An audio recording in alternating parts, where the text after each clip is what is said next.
Is it time? It is time for us to do what we have been doing, and that time is every day. We'll know in a very short period of time, but it looks like it could be something that will be not good. Believe me, not good. I see issue with that. And again, hey. You're not going to be able to insult your way to the presidency. That's not going to happen. I don't know who created Pokemon Go, but I'm trying to figure out how we get them to have Pokemon go to the polls. I'm Ted Cruz, and my pronoun is kiss my ass. So when you think about it, there is great significance to the passage of time in terms of what we need to do to lay these wires, what we need to do to create these jobs.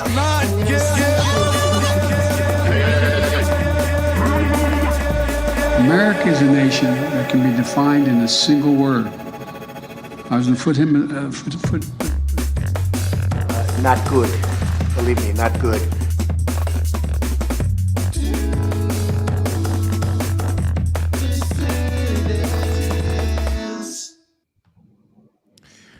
What's up, everybody? Pleasant good evening, dissidents. One and all, welcome to Sunday night edition of the Do Dissidents podcast. My name is Keaton Weiss, here, of course, from the historic city of Athens, Greece. Russell Dobular. Hello. You had some good times in Athens today. You hit up Johnny's Gyro and Souvlaki stand. Here it is. There's a great picture. That's a hell of a restaurant he's got there. I don't know what the property taxes are on that thing. How was the food? Food is wonderful. Good. Wonderful here in Athens. They slaughter the bull right there. They sacrifice it to Athena, and then put it on a pita for you, man. You can't beat it. You just have to march in the procession. Right. Yeah. Exactly. But what a meal at the end. Oh yeah, I bet. The Greeks like their meat, they like their chicken, their pork, the lamb, everything.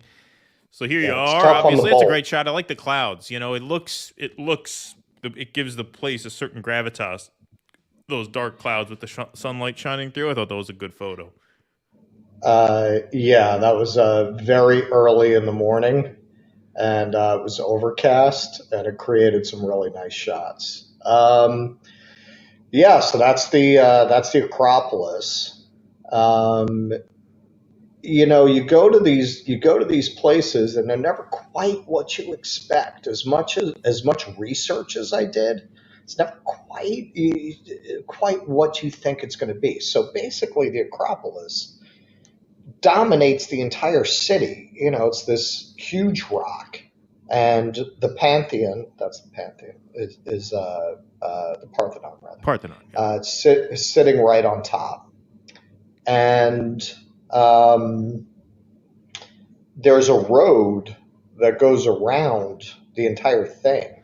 Yeah, there it is. It's almost like the Capitol building in D.C., how it towers over everything. You can see the Capitol from everywhere. Right. Yeah. So you can see the outcropping here, and this is a neighboring hill that actually has some other historic sites on it. One of the things on the hill that I took this picture from is actually the site where the speakers under the Greek democracy used to address the assembled Greeks to make their arguments, and they actually have the stairs and the podium up there carved into this hill.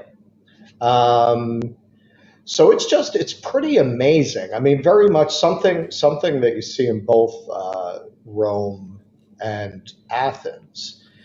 This very strange thing where you have these ancient ruins side by side with the modern world, where it's just very so you have things like the Acropolis that obviously you have to get a ticket and it's gated.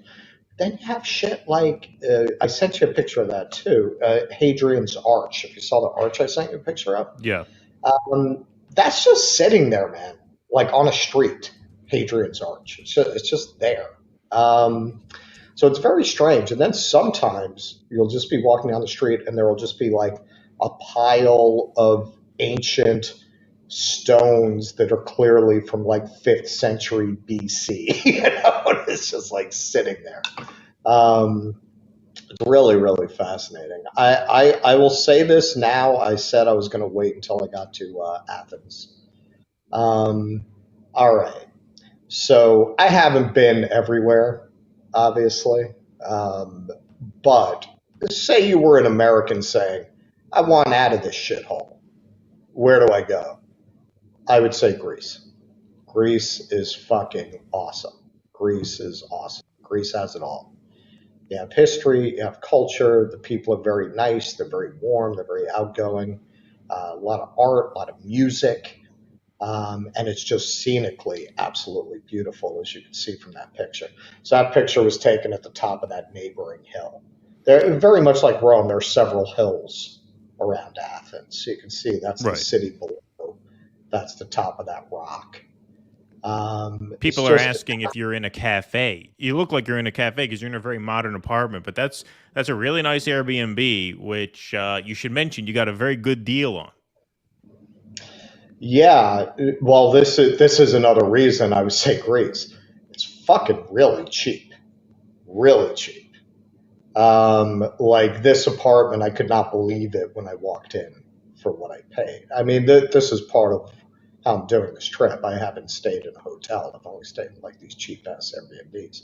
But in Athens, what you get for that money is not like what I've gotten anywhere else. All right. Like most of the Airbnbs I was in Italy for what I could pay. Oh yeah, yeah. Well, yeah, Greece has got to be a lot cheaper. Yeah. Like, yeah, it's I could not believe the size of the apartment. All right. Well, we got a good crowd filing in here. 326 in the YouTube chat. We got a crowd filing in over on Rumble as well. Wherever you are, hit that like button, hit that subscribe button, hit that follow button. Folks, Russell's been away from his apartment the last few weeks, obviously, so we have not been doing book recommendations. But tonight is a special night. The calendar turns to October, so it is officially Halloween season. And so even when Russell returns to his apartment for the month of October, we will not be doing book recommendations. This is the end of the road. End of the road. End of the line. This is Russell's last remote dispatch before he is back in Harlem. But in October, we will not be doing book recommendations. It is Halloween season, and so we will be doing horror film recommendations at the top of every show. And we will try and tie in a horror film that is related to one of the themes that we're going to be covering. And so we'll alternate back and forth. I'll pick one show, then Russell will pick the other show. So I'll get us kicked off here in the month of October. Obviously, we will be covering later on in the evening the flooding in New York City.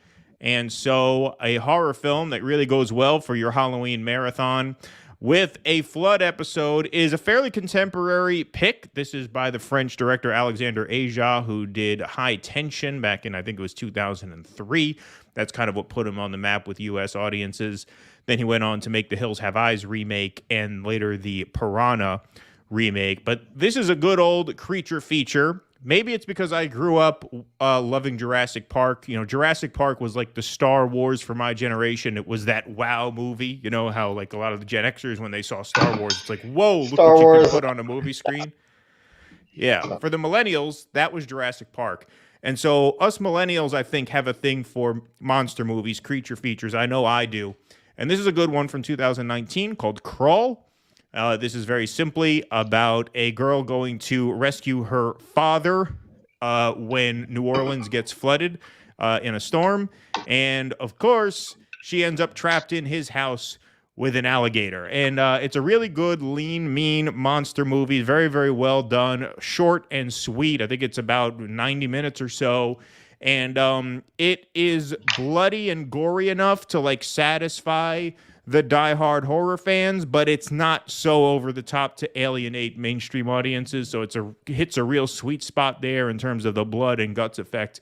But a fun movie to watch if you can stream it to kick off your Halloween horror marathon. That's Crawl. You saw Crawl.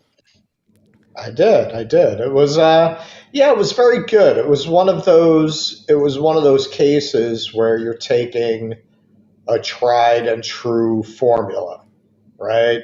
You're trapped somewhere. There's a thing trying to kill you. It's the most basic primal kind of horror that Right. appeals to us as, primates that don't fight very well.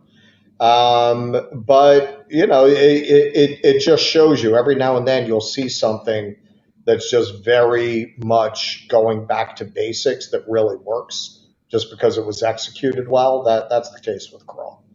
Yeah, exactly. Now, if there was a government shutdown today, the obvious pick would have been the purge. If there was a government shutdown, but there, alas, is no government shutdown. So let's get into our segments here. Go ahead. But there is a purge. But there is a purge, exactly. So, folks, yesterday negotiations came right down to the wire to avert a government shutdown, and there's a lot of little mini stories within this story, one of which I think is quite funny, which we will get to a little bit later. But first, the big takeaway, especially as it relates to what we've been covering here in our section of this media space, is that the stopgap bill, the 45-day spending bill that was passed at the last minute through both the House and Senate, does not include aid to Ukraine. And so this is from the Washington Post. Alarm grows in Kyiv, Washington, as GOP House blocks Ukraine aid. Now, GOP House blocks Ukraine aid. This is because Kevin McCarthy needed a deal at the last minute. We should note, actually, more Democrats than Republicans voted for this bill in the end.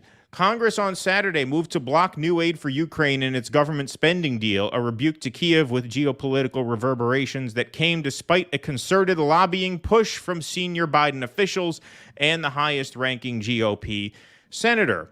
Although the White House said Ukraine needed $20.6 billion in aid to fight Russia's invasion, Speaker Kevin McCarthy stripped all funds for the U.S. ally from the government spending bill under immense pressure from a GOP caucus that has increasingly turned against Biden's handling of the war. The Senate had advanced a bipartisan bill to send roughly $6 billion to Ukraine, but Democrats, wary of being blamed for a government shutdown, were moving to approve the House version with only hours to go before federal appropriations expired. The rejection of the money, 9 days after Ukrainian President Volodymyr Zelensky flew to Washington and pleaded with lawmakers. Sorry, hold on one second. Let me set the mood here. The rejection of the money, 9 days after Ukrainian President Volodymyr Zelensky flew to Washington and pleaded with lawmakers to maintain their support, reflects hardening GOP opposition to helping Ukraine and will send immediate shockwaves through European capitals and the government in Kyiv. In the days leading up to the vote on the appropriations deal, top U.S. officials, including Secretary of State Anthony Blinken, Defense Secretary Lloyd Austin, and Senate Minority Leader Mitch McConnell, made a concerted effort to build support for the package among Republicans, only for it to fall into the maw of resistance among House conservatives, who have been emboldened by former President Donald Trump and other GOP figures to oppose additional support. Ukraine supporters in the House, Senate, and White House say they will not give up despite the defeat, emphasizing that most members of Congress still support the additional funding. They also note that the stopgap spending bill moving Saturday will only fund the government until mid-November, providing another opportunity for pushing again for money for Ukraine.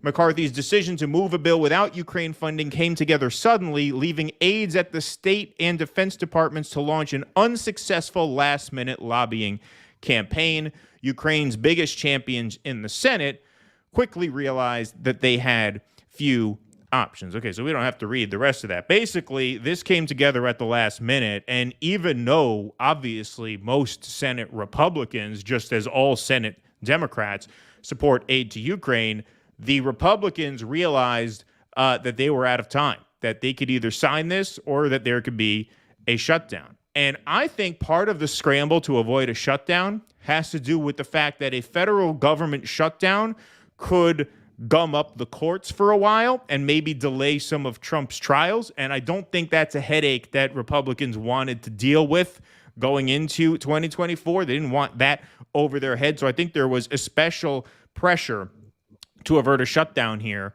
But the way the timeline worked out, you basically had the Freedom Caucus here cuck the entire government. I mean, they just brought the entire government to heel. Every Democrat, with the exception of, I think, one, and I could even be wrong about that. I thought it was almost every single Democrat ended up voting for this bill, despite there being no aid to Ukraine. So the Democrats bailed McCarthy out, saying he wanted to be an adult at the last minute. And not only did the Democrats bail McCarthy out in the House, but then the Republican Senate realized there was no time left on the clock. They were out of options. They had no time to negotiate, no time to maneuver. They pushed it through. So just an absolutely massive win for this tiny little Freedom Caucus, or squad, if you will. You see, that's how you wield power. Look at what they were able to do. They were able to cut aid to Ukraine. They were able to throw a wrench in the war machine. You know how hard that is to do? You know how difficult that is to do? Even if it's only for a few weeks, right? Because as we'll learn later, Matt Gaetz is now accusing McCarthy of making some secret backroom deal with Democrats to get Ukraine through anyway in the near future. Even if this only works for a couple weeks, just look at what a handful of Republican holdouts did to the military-industrial complex. They actually stopped aid for war. They stopped money for war. I never thought that was possible. I didn't think any politicians could do that, given the overwhelming bipartisan support for aid to Ukraine, but they did it. It's an amazing thing to have seen. What really upsets me about it is who's thinking about the BMW and Mercedes dealers in Ukraine? Because this was very bad news for them. Oh, yeah. And I heard there's already been a wave of bankruptcies. Immediately on the news, several high-end sports car dealerships closed. And that's just Mercedes and BMW. Wait till Volkswagen hears about this. They are especially not going to be happy. Oh, my God. People's car, my ass. Exactly, yeah. So, yeah, this is crazy. We were talking about this a little bit earlier. This should be the squad doing this. Not. I don't mean just holding the government hostage this way. They should be the one holding up spending bills because of Ukraine funding. That would be the left position. Now, I understand that the conservatives are coming at their anti-war stance more from a traditional libertarian perspective, that America should not be getting involved in foreign entanglements. It's not a peacenik thing. But at the same time, this is what's so crazy. You know, people come to you, well, we can't have the Republicans in charge. Can't we? Can't we? I mean, Right. given these terrible fucking options, I don't know, man. The only people I'm seeing who are giving a voice to the journalists who published the Twitter files, the only people I'm seeing not sending the IRS to their house the day they testify in Congress, the only people I'm seeing trying to do anything to stop our involvement in this war are fucking Republicans. I mean, I'm not saying, well, you know what? Let's join. But if you were going to, and obviously we're not voting for either, but if you were forced into a choice, you can't really make a case for the Democrats, even from a left perspective, when you consider these factors. If you value freedom of speech and World War III makes you nervous, we are living in a crazy world where the Republicans are the party you could more justify voting for if those are your concerns. Yeah, and it's not, I mean, we were talking about this offline earlier, because it's not really like the Democrats were ever the party of peace or the Republicans were ever the party of peace, but it used to be the case back in the day that peaceniks happen to be Democrats. Generally, Right. It's not that most Democrats were peaceniks or that Democrat politicians were peaceniks, but you ran into someone on the street and they were against the war du jour. Odds are they were Democrats or left aligned. Now that is not the case anymore. That's not the case anymore. Right. And I know. We don't have to get bogged down in the semantics of what constitutes a real leftist. I'm talking broadly speaking, what is generally perceived to be left of center here, right? It is not the case anymore that you can assume when someone says they're a lefty, or they're a liberal, or they're a Democrat that they are anti-war. In fact, just the opposite. Right. Just the opposite. Well, yeah, like and the opposite is LBJ. true on the Republican side. You used to assume the Republicans were pro-Iraq war, pro-Afghanistan war 20 years ago, and you would assume that the Democrats were for at least some more peaceful version of, the quote-unquote war on terror, right? Whatever their position was. It was incoherent at the time. That's why they nominated, a pro-war opposition candidate to George Bush in 2004. But generally speaking, the mood on the left, in left of center circles, was anti-Iraq war. Now the mood in Republican circles is anti-Ukraine war. Kerry was for it before he was against it. That's right. He was for it and then against it. Exactly. He was by the time he was running, he had decided he was against it. Yes, the Democrats as a party were not necessarily anti-war. LBJ is the one who escalated the Vietnam War into the horror that it became. But the party tore itself apart over that. The 1968 Chicago Convention, the rioting in the streets, was mostly about the Vietnam War.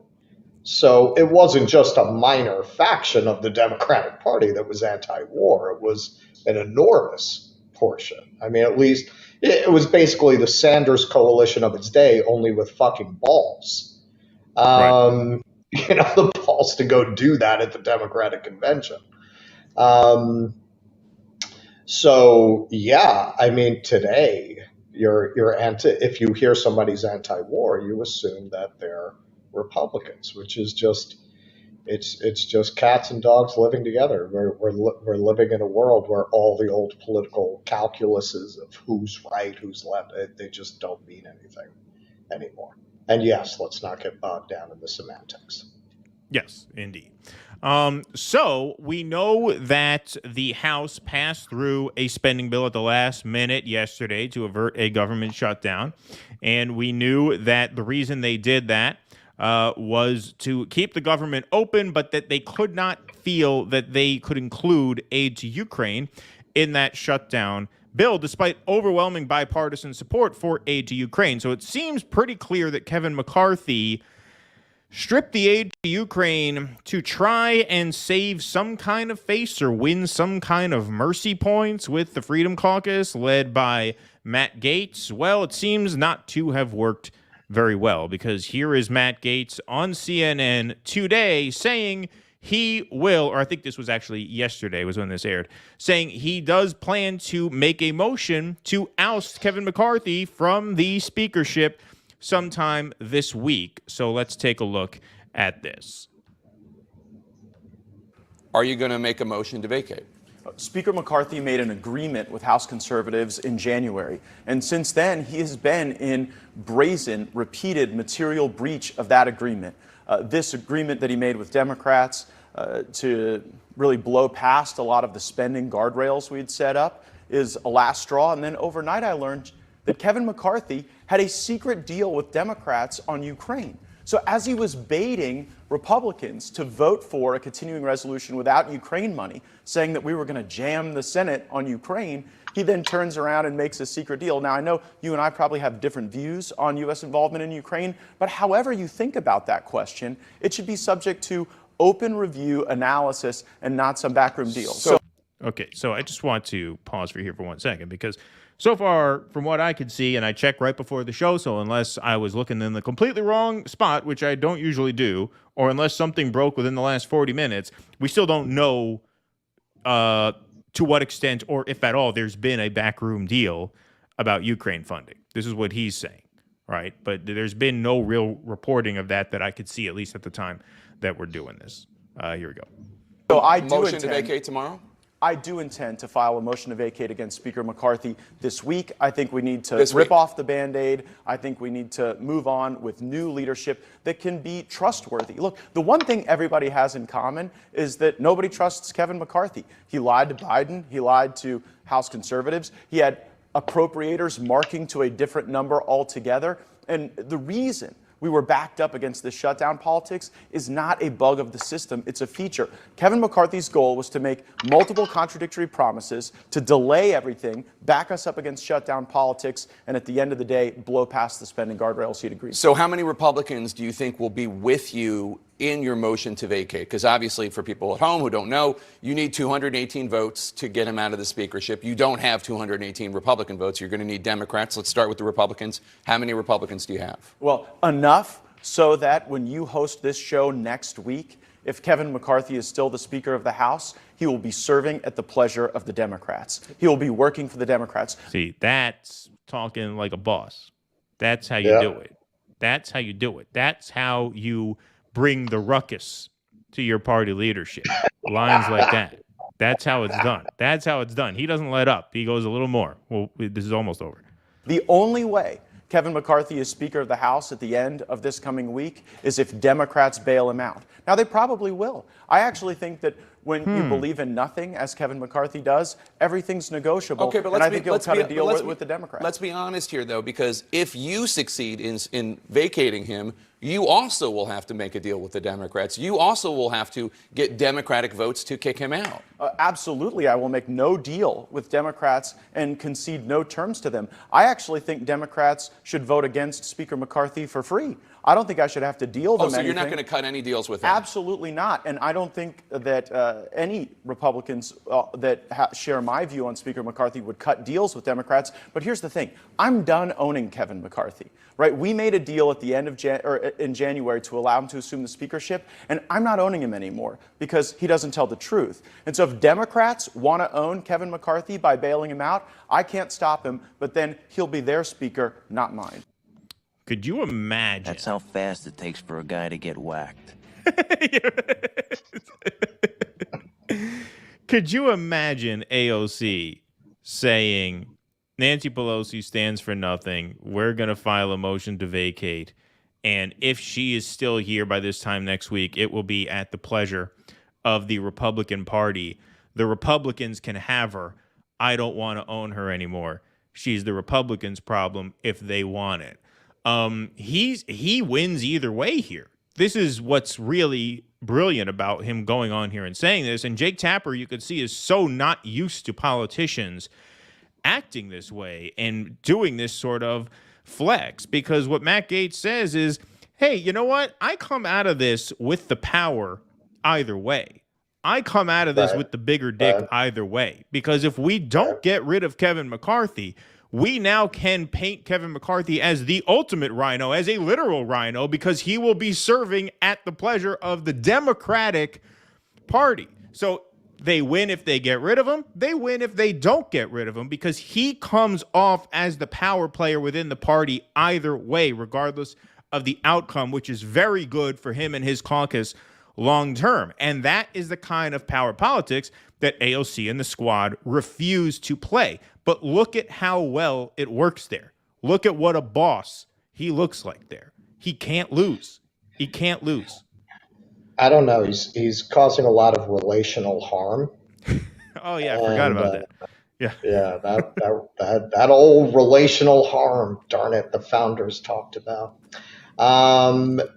Yeah, this really, once again, just puts the lie to everything they said about force the vote.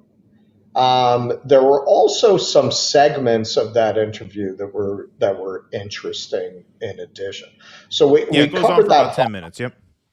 Yeah, we covered that Vox article the other day that talked about how the founders had erred too far on the side of avoiding majoritarian tyranny, making it very easy for a determined minority to come up the works. So that this kind of poses the question. I think there's something to that, as much as we tore apart that article, That wasn't the part we were tearing apart. But that's not a bug, that's a feature. Like, this is exactly why they did that. So if you see what McCarthy's saying, they're stopping funding for a war that we should not be involved in, but the majority is so beholden to defense contractors that the majority cannot be trusted to do the right thing by the American people and frankly by the world community. So you have a determined minority, whatever their motives, whatever their reasons, that's actually stopping that funding. That, if anything, is an argument for the wisdom of the way that the system was set up to allow a determined minority to stop the government. Because that was the whole idea. The founders were deeply suspicious of the kind of corruption that sets in with all governments, right? I mean, they were very much, speaking of Athens, they were very much looking at the way the Roman and Greek democracies fell. That was why they were so suspicious of having the majority with no checks on it, because they looked at that past and they looked at how the majority had given up democracy ultimately. So they set it up so that it was very, very difficult for any large majoritarian faction to take complete control without satisfying all of these different groups and factions. Okay, well, they're doing what the system was designed to do. They're stopping the government from making terrible decisions, which are largely based in corruption. I mean, it's largely based in enriching their defense contractor donors. Also very interesting. Do you see anybody in power talking about BRICS and de-dollarization as they should be? Yeah, because and Gates does bring that up later in this interview. He says we're running up debts as countries are moving away from the dollar. Right. Which, hey, that is worth talking about, because I'm no fucking economist. But my understanding, and I think it's correct based on people who are smarter than I am about these matters, discussing it and listening to them, our whole economy is built around the dollar being the world's reserve currency. And that's why we're able to get away with running these kinds of deficits, because we keep getting money into the treasury by selling treasury bills, and that's how we get away with it. If the dollar starts to lose its value, the entire premise of our economy collapses, particularly our enormous military budget and presence, which, again, talking about empires of the past, military overextension and the economic commitments that come with it is always a factor in imperial collapse. So here you want to talk about, oh, Gates, all these guys, they're crazy. I don't know, man. It's pretty fucking crazy when your whole economy is based on the dollar being the world's reserve currency to have none of your leadership talking about that.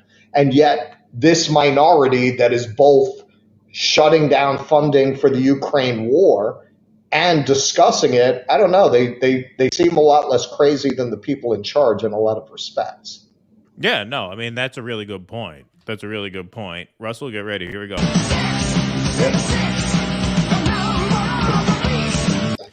Beautiful. Got there pretty quick tonight. Good crowd tonight. Jay, can I get a Rumble live count, please, when you get a chance, my friend? Thank you. 684 in the YouTube chat. Nice crowd filing in over on Rumble. We'll get to super chats in just a moment, but those are super helpful, so thank you guys very much. Just one more thing I want to add on here. He not only comes off looking big and powerful, but he made an absolute ass of Kevin McCarthy here.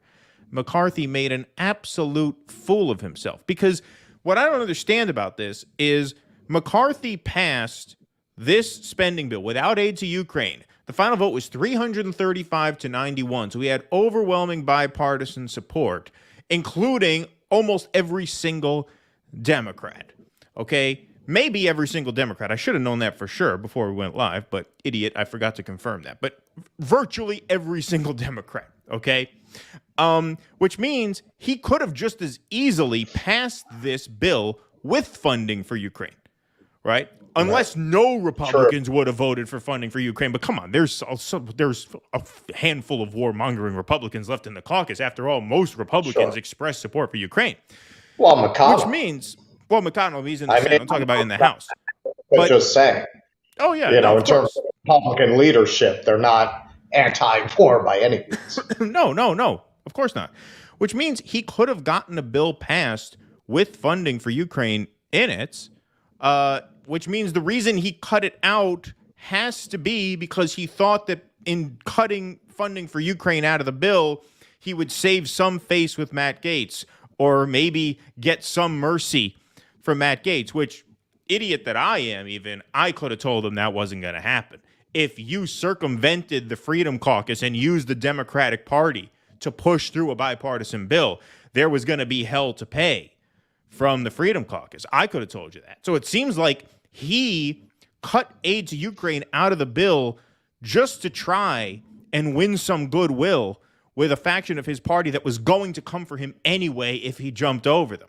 So what a moron he looks like. He cut aid to Ukraine, and they're going to remove him anyway.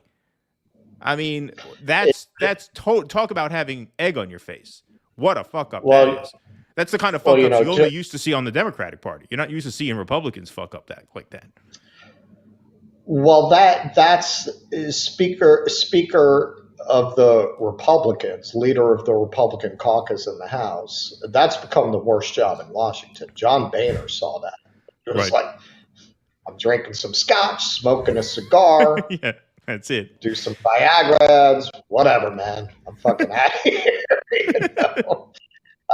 He knew what he was about. He saw where this was going. He saw, now you're going to have this really determined caucus that's just going to make the life of any speaker hell or any leader of the Republican caucus hell. And we've gone quite a distance from where it was under Boehner. And it was pretty unmanageable under Boehner. Now, it's just open warfare. It's just now they've gotten a taste of what they can do if they stick together as a bloc, and they're never going back. They're never going back to Republicans fall in line. I mean, not in the foreseeable future. No, indeed.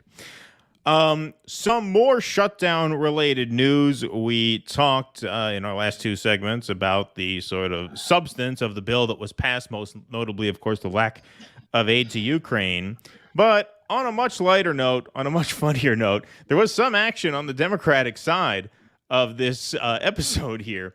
New York Representative Jamaal Bowman pulls fire alarm in House office building, but says it was accident. So in the run-up to the votes, the Democratic Party, despite being overall in support of the bill, they were trying to stall for time because they were complaining that they didn't have a chance to read everything in it because it was floated at the last minute. And so the theory is that Jamaal Bowman may have bought them some time by pulling the fire alarm. He is a middle school principal. Don't forget, this is the oldest prank in the book for a junior high schooler. If you didn't study for that test last night, you forgot about it. Oh, shit, fire alarm, done. That takes care of that. There he is, pulling the fire alarm next to these doors. Now, he does claim it was an accident. We'll be fair here. Representative Jamaal Bowman pulled a fire alarm in the Cannon House office building on Saturday morning, shortly before the House was scheduled to vote on a government funding bill, an incident the New York Democrats said was an accident. The incident was first revealed by House Administration Committee Chairman Brian Steele, a Republican from Wisconsin, who said in a statement that an investigation is underway. Steele told CNN on Saturday evening that Bowman needed to be, quote, far more forthcoming about what happened when he decided to pull the fire alarm. We know Jamaal Bowman pulled the fire alarm. Why he did that, it is pretty unclear.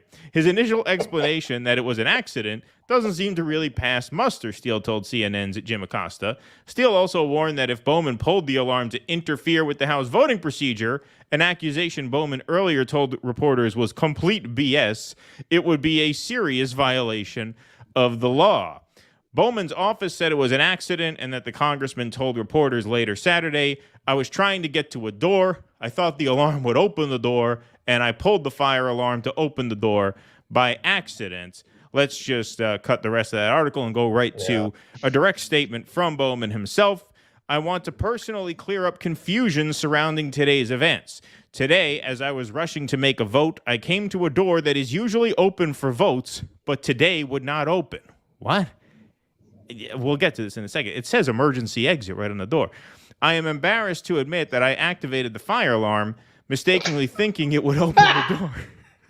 I regret this and sincerely apologize for any confusion this caused. But I want to be very clear. This was not me in any way trying to delay any vote.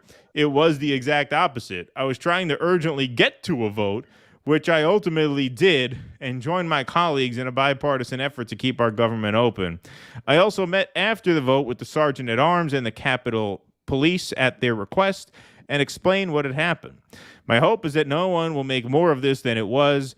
I am working hard every day, including today, to do my job, to do it well, and deliver for my constituents peace and love. Now, Matt Bruenig, writer, left-wing writer for various publications, Jacobin being one. He writes pretty regularly and a few others, I think. Says Bowman was trying to walk from the Cannon building to the Capitol building to vote.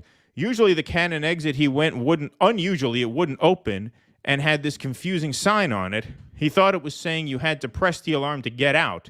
This all makes sense. What am I missing? So here's the sign. Emergency exit only. Push until alarm sounds. 3 seconds. Door will unlock in 30 seconds. All right, now look, I do have to say, it is fucking weird that an emergency exit door would take 30 seconds to open. That seems like only in Washington, D.C. would an emergency exit door take 30 seconds to open. It's an emergency exit. Push it, hold for 3 seconds, and then count to 30, and the door will open, and you could get out. Doesn't seem like a great emergency exit. Seems like they should have a baseball bat next to the door where you can just smash through the window if it's a true emergency, if it's going to take 30 seconds for the fucking door to open.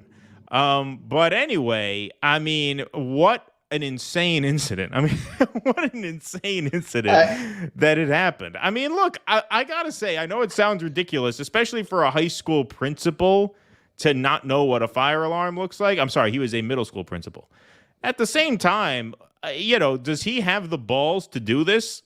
Like, the squad never shows the balls to do anything. Would they have they never take any risks for any kind of greater good. Would he actually go out on a limb and try to block a vote by putting himself in legal trouble like this? I don't know. I'm a little agnostic. Either way, I mean, at worst, look, the best case for him is he looks like an absolute fucking moron. Then you would, what does this do? Crank? What do you think's going to happen? All right. This is like a sitcom. Like if you were doing a sitcom about Congress, you would have, Presley and Tlaib and AOC. They'd be getting together. This would be too absurd for Veep. Like if you pitch this for Veep, they would say, no, this is too broad. Yeah. We got to delay this vote. What are we going to do? How do we delay this vote? Get Jamaal. Tell him to pull the fire alarm. He's dumb enough.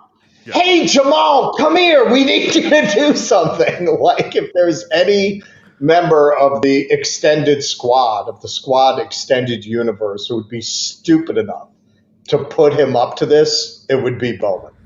Right. It would be Bowman. He's the only one who would be dumb enough to pull a fire alarm to delay a vote. The idea that he did that by accident, that's absurd on the face of it. They have underground tunnels to get to votes. Why was he even there? And he's been in Congress for a while. Maybe, given how fundamentally stupid that guy is. If he had gotten there last week, maybe you'd almost have to give him the benefit of the doubt, the stupidity combined with not being familiar with the surroundings. But come on, man, He's been there a few years now, man. He fucking knew what that was. He knows how to get to the floor of Congress without going through a fire exit. He has to give himself plausible deniability, because at that point, any legal action comes down to ascertaining what the person's thought process was, and you can't prove I that. mean, It's like, yeah, that's true. I like, get what you're saying. right? He has he goes to come to up. the door with the weird sign on it so that he can pull it and then claim, well, the sign was confusing. I didn't know what I was supposed to do. Exactly. And if there's anyone, look, man, if somebody came up to you and just said at random, hey, who in Congress would be stupid enough to pull a fire alarm to delay a vote? You'd say Bowman, right? You wouldn't even have to hesitate. Who would be dumb enough to pull this stunt? Bowman would be your guy. I mean, I would say Feinstein, but she's not there anymore. He's not that well, And she lacked the strength. That would be genuine confusion. Yeah. At the stage in her career she was at for the last few years. But yeah, no. The idea that there's any validity to his story, I dismiss that out of hand. No, that was definitely intentional. I'm kidding. I don't think if I had the talent pool to do a sketch, I would definitely want to do a sketch like that. But no, I think he probably acted on his own, and I think he probably thought it was a good idea. And didn't think that the cameras would catch him? He should have worn a disguise. I think he just did. He should put on the Groucho Marx glasses with a mustache. I think on his own initiative, in the heat of the moment, that seemed like a good idea to him. Yeah, maybe. Maybe it's just a rush. The Jamaal Bowman on that video talking about his foreign policy is a Jamaal Bowman that would think that's a good idea. Yes, exactly. Well, one person who's interested in pursuing this is Marjorie Taylor Greene. Here she is outside the Capitol building, making the same argument that I and many millions of others thought of, which is isn't that disrupting an official proceeding? We've seen a lot of people get the book thrown at them for that, who are doing a lot of time. Let's hear Marjorie Taylor Greene. No, I want to talk about Jamaal Bowman pulling the fire alarm. Capitol Police are questioning him right now because it's on video. He violated the exact same law that January 6th defendants are being prosecuted for every single day. He violated the exact same law, interrupting an official proceeding. And by pulling a fire alarm, it's on video, and the Capitol Police have the information. Did you see? This is outrageous. They have it on video. Have you seen the video? I haven't seen the video yet, but I'm going to be demanding it. I'm demanding that the Department of Justice prosecute him the same way they prosecuted January 6th defendants. It's the exact same law. Yeah, I thought of the quote in the Michael Keaton Batman. You want to get nuts? Let's get nuts. Yeah. Right? You want to start being draconian and throwing the book at people over the January 6th thing? Then, look, you open yourself up to games like this. Like, you really want to go there? You really want to take it to this level? And you want to say, well, they're clearly different situations. Yeah, we're not saying Jamaal Bowman deserves to be in a cage for 10 years for what he did, but neither do a lot of the people they're charging in the January 6th cases. That's the point. You want to be crazy? You want to go after people as aggressively as possible for what are ultimately rather minor infringements? Let's start the insanity. What's good for the goose is good for the gander. If this is what it takes to make that point, I'm all for it. I really am. Fuck it. I mean, this is what happens. When you fuck a stranger in the ass. I wish I had that sound cue ready, but yeah, that is. I thought of that a few seconds too late, but absolutely. Here it is. What happens, Larry, when you fuck she's not wrong. She's not wrong. It is the same exact law, and that's what I'm saying. That's why he had to come up with plausible deniability, because he is liable under that law, right? Yeah. He did obstruct an official proceeding, so he has to come up with a cover story. Now, I understand Congress is starting to draft articles to remove him from Congress. Frankly, I don't think that's out of line. I think he clearly did this on purpose. I think the idea that he did this by accident is absurd. And as you say, I mean, they started down this road. Can you imagine what the Democrats would be doing if this had been a Republican who pulled if Lauren Boebert had done this or something? Yeah, of course. Had done this when there was a vote, it would be the only story for 2 weeks. And AOC, who actually was interviewed by Jake Tapper, and she tried to push the accident theory, and even Tapper was like, that just doesn't really sound very credible. And, she deflected to George Santos and all this. And yeah, of course, the Republicans are not going to go after Bowman because of their, moral consistency. But that doesn't mean that they're wrong. And AOC, if this were a Republican, AOC would be the first one. She loves the safety cult. She would be the first one.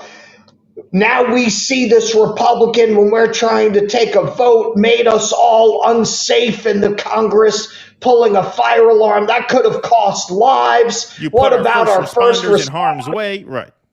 Yep. She would have been all over that shit. So, go ahead. Like you said, if they open the door, you want to get nuts? All right. Well, this is the door that you opened. And hey, something that nobody's really paying enough attention to is the Joe Biden impeachment inquiries.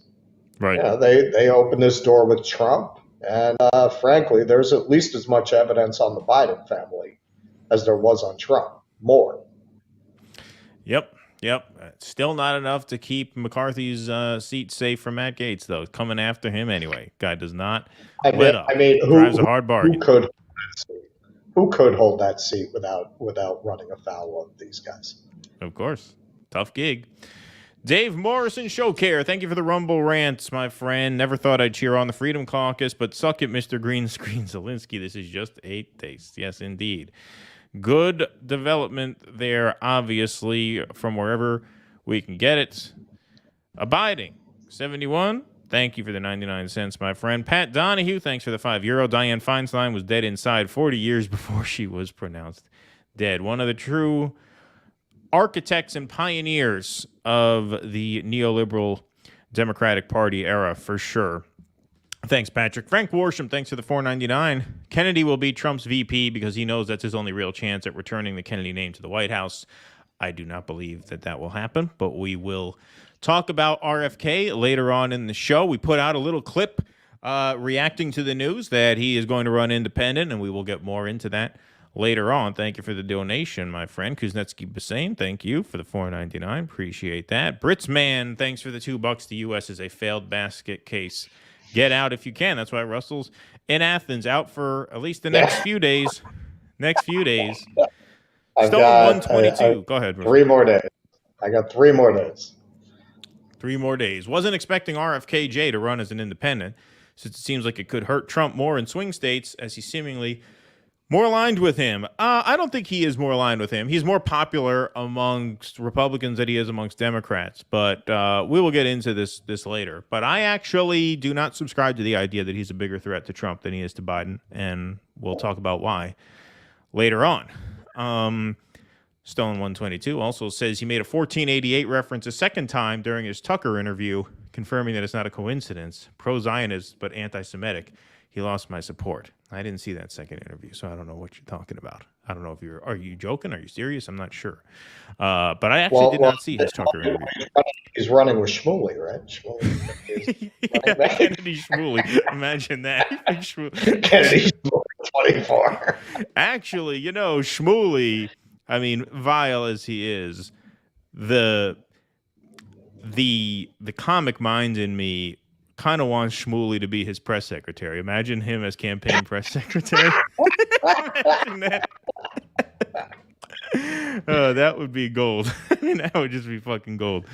All right, folks, quick segment here. Not a long one, but an important one. Gavin Newsom vetoed 3 bills last week, one on trans issues as it pertains to custody battles, another on self-driving trucks, and another on immigration. 2 out of those 3 were, really all 3 of them, were sort of thumbs in the eye of progressives. But here's one that really stings. California governor vetoes bill offering unemployment pay to strikers. A very quick report from Reuters here. This was just basically a news flash across the wire. California Governor Gavin Newsom on Saturday vetoed a bill that would have paid unemployment benefits to striking workers and had drawn strong support from labor unions and from his fellow Democrats in the state legislature. In rejecting the bill, Newsom noted that the state's unemployment trust fund is already nearing $20 billion in debt.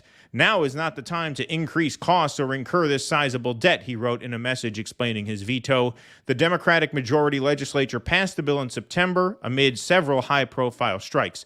Hollywood writers ended their nearly 5-month walkout 12 days later, but Hollywood actors remain out on the picket lines. Southern California hotel workers are also on strike. The bill would have made workers out on strike for at least 2 weeks eligible for unemployment checks.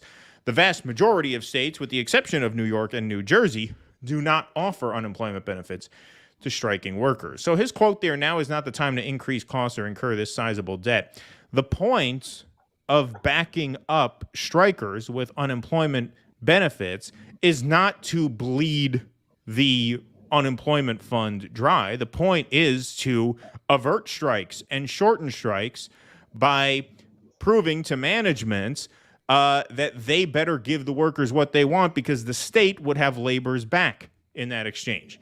But it seems the state in this case does not have labor's back. It's important that people see through this kind of rhetoric, because whether it's advocating for the slow drip strike that the UAW is doing, or now here Gavin Newsom saying, well, we can't afford to do this because it's going to run the fund dry. The point of promoting aggressive strikes is that strikes are not meant to be long and drawn out. The longer the strike, the longer the workers go without a good deal. That's the opposite goal of a labor strike. Labor strike is a last resort when you have to force the issue. Backing up striking workers with unemployment really helps to force the issue because it hands a lot of power to labor, because management then knows, hey, labor has the government behind them. They can sustain a strike if they have to, so maybe we should just give them what they need. It would be a massive transfer of power to labor, and he vetoed it because Gavin Newsom, like Dianne Feinstein, like Nancy Pelosi, like Kamala Harris, like Barbara Boxer, like every other gem that's come out of that state, is a neoliberal Democrat who, at the end of the day, of course, is going to side with management. So that's not a surprise. Well, looking at this series of vetoes that he's unleashed the last couple of weeks, and I wasn't that familiar with Newsom. I've been paying more attention to him because he's angling to be the person standing there if Joe Biden falls, literally or figuratively. Right. And he's like no charisma Bill Clinton. That's how he strikes me. He's triangulating. He's that kind of a politician. Right. I'm going to do this for these people and this for these people. And I'm never, and I'm going to hang out at the French Laundry with my rich friends. Like he's very Clintonian without any charm.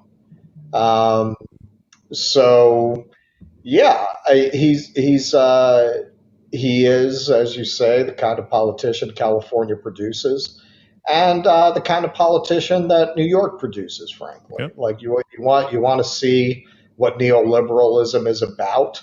Look at the kinds of politicians its two principal bastions produce. People like Newsom, who don't really stand for anything, and throw some crumbs when they feel like politically they need to do that, but in the end are always going to side with business. In his particular case, he's looking ahead to his own political career. That's what that trans veto was about. I would imagine if he were not running for president, he probably wouldn't have vetoed that. Yeah, I would think that's if right. Not this cycle, next one. Right. That's the kind of thing you would only veto. He probably wouldn't have vetoed the sanctuary city bill either if he didn't have national ambition. I think the self-driving truck thing he would have vetoed anyway, and this he would have vetoed anyway because he's an anti-labor, neoliberal Democrat. But those other two more culture war issues, he probably would have just passed those through. He would have signed those. Yeah. All righty, folks. Let's move on. Now, we said that was a quick one. Here's another quick one. You know, we had Nick Cruz on Friday. Russell has been off on Friday mornings, but this time, of course, he is on the mic. And because Russell is on the mic, it's time to find out who Mickey Mouse is fucking this week. Got to stay on that Disney beat. Hold on. Let me set that up again. It's a good joke, but we can't use that for the clip because we can't curse in the first 10 seconds of the clip. So let's take a look at this report from Reuters. Why? Did you and Nick cover Disney? No, I was just joking that, you know, we don't have you every show now that you're away. So now that we have you back, it's good to keep up to date on, you know, who Mickey is. Culture war? Yeah, who Mickey's, you know, dipping into this week. Disney CEO says company will quiet the noise in culture wars, according to analyst note. So this was one of Russell's predictions earlier in the year that the Disney stock would go down, and it seems now that Disney is sort of throwing in the towel on some of the culture war stuff in their content. So Disney CEO Bob Iger told investors the company will quiet the noise in a culture war that has pitted social conservatives against the global media and entertainment conglomerate, according to an analyst note on Wednesday. Iger's brief statement included an analyst report from Needham media analyst Laura Martin, was part of an investor's presentation on Tuesday at Walt Disney World Resort in Orlando, Florida, in which the CEO also announced Disney will double its investment in theme parks and cruise ships over the next decade. Yeah, the attendance at the parks was no good. Disney is struggling to make its streaming business profitable, improve the quality of its films, position its flagship sports brand ESPN to stream directly to consumers, and potentially shed its television networks. In its most recent quarter, the company beat Wall Street's profit expectations, but fell short on revenue. Disney declined comment. The entertainment company was thrust at the center of the nation's culture wars in 2022 when it publicly criticized Florida legislation restricting classroom discussion of sexual orientation and gender identity. Governor Ron DeSantis responded by campaigning against woke Disney and working with the state legislature to strip it of self-governing authority over the parks. Florida and Disney are now locked in a legal battle over the formation of the Central Florida Oversight District Board, which assumed oversight of development in the nearly 25,000 acres of property in and around Disney's theme parks.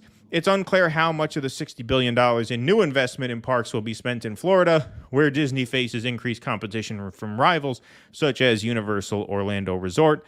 Iger previously said the company planned to spend $17 billion in investment, at Walt Disney over the next 10 years. That's quite a lot. Parks have become a reliable profit engine for Disney at a challenging time for the company. The article concludes several countries last year blocked the release of the Pixar Animation Studios film Lightyear, which depicts a same-sex couple sharing a brief kiss. My kids love that movie. And yes, it is very, very brief. Iger's remarks about its content appear to mirror those he made at the company's... How old is it? They're 4.5. Yeah, they don't. It doesn't register to them at all. Iger's remarks about its content appear to mirror those he made at the company's annual shareholder meeting in April.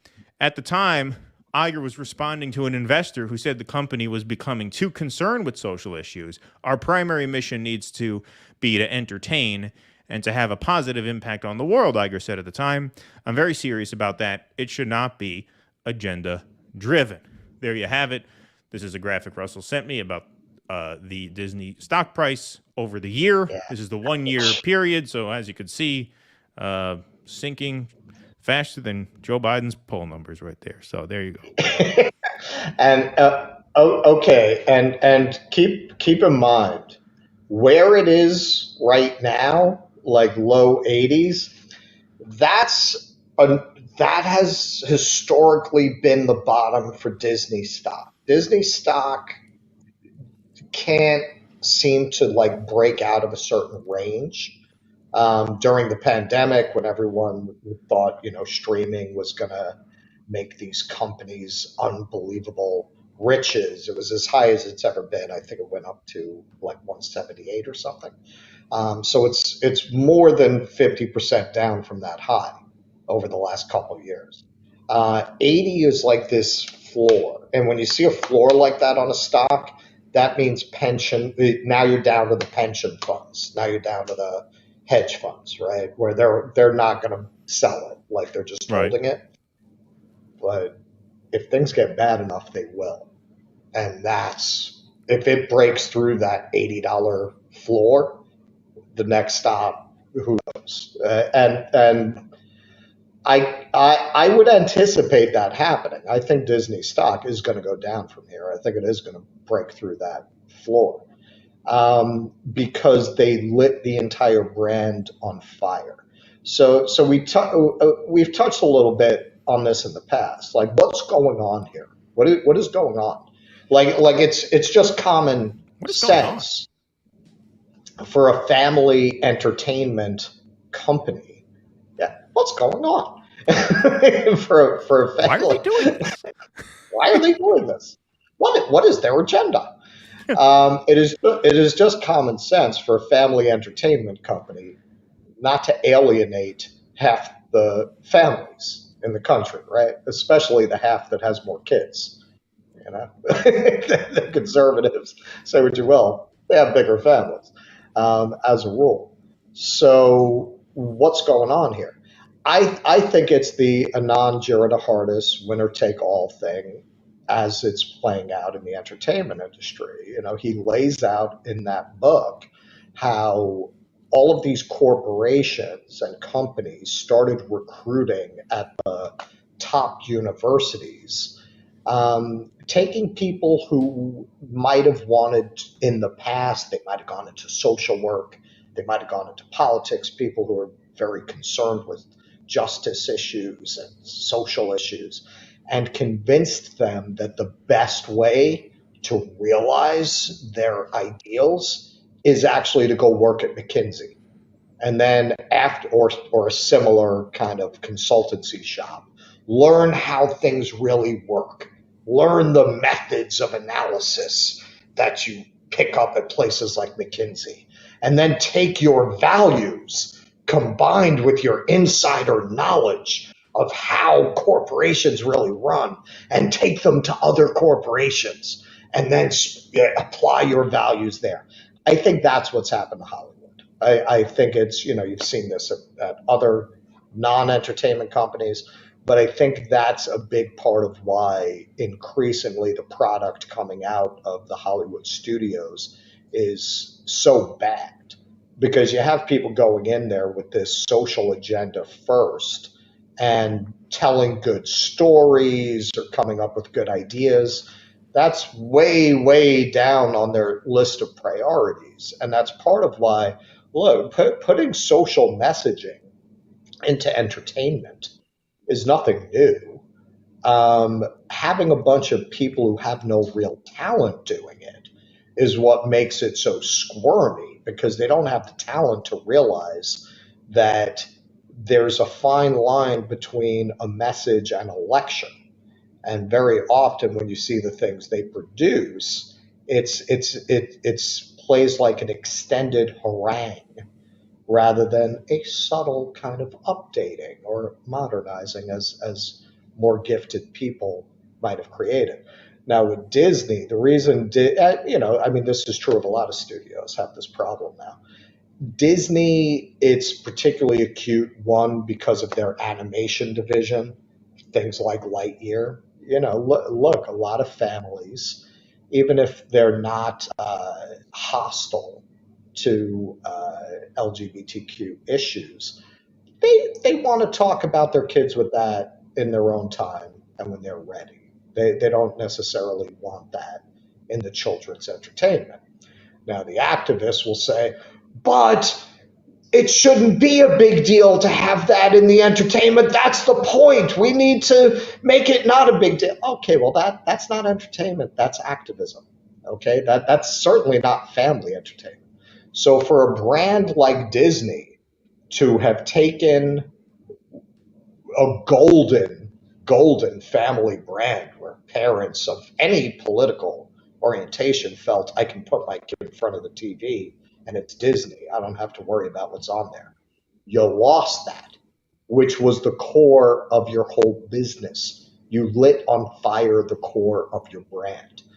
Now that, combined with the fact that Iger went on a spending spree and bought up basically the entire cultural legacy of the United States. They bought up Star Wars, bought up Marvel, like basically bought up America's entire mythology, right?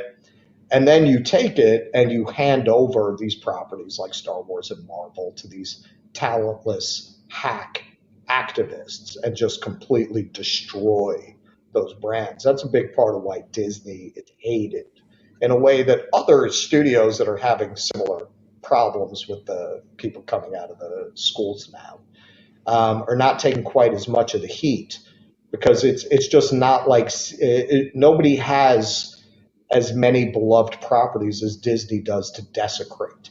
Nobody wants to see an 80-year-old Indiana Jones getting beaten up by Phoebe Waller-Bridge. I mean, it's just satire. It's like a joke you would make about what they might do to Indiana Jones, and they actually went ahead and did it.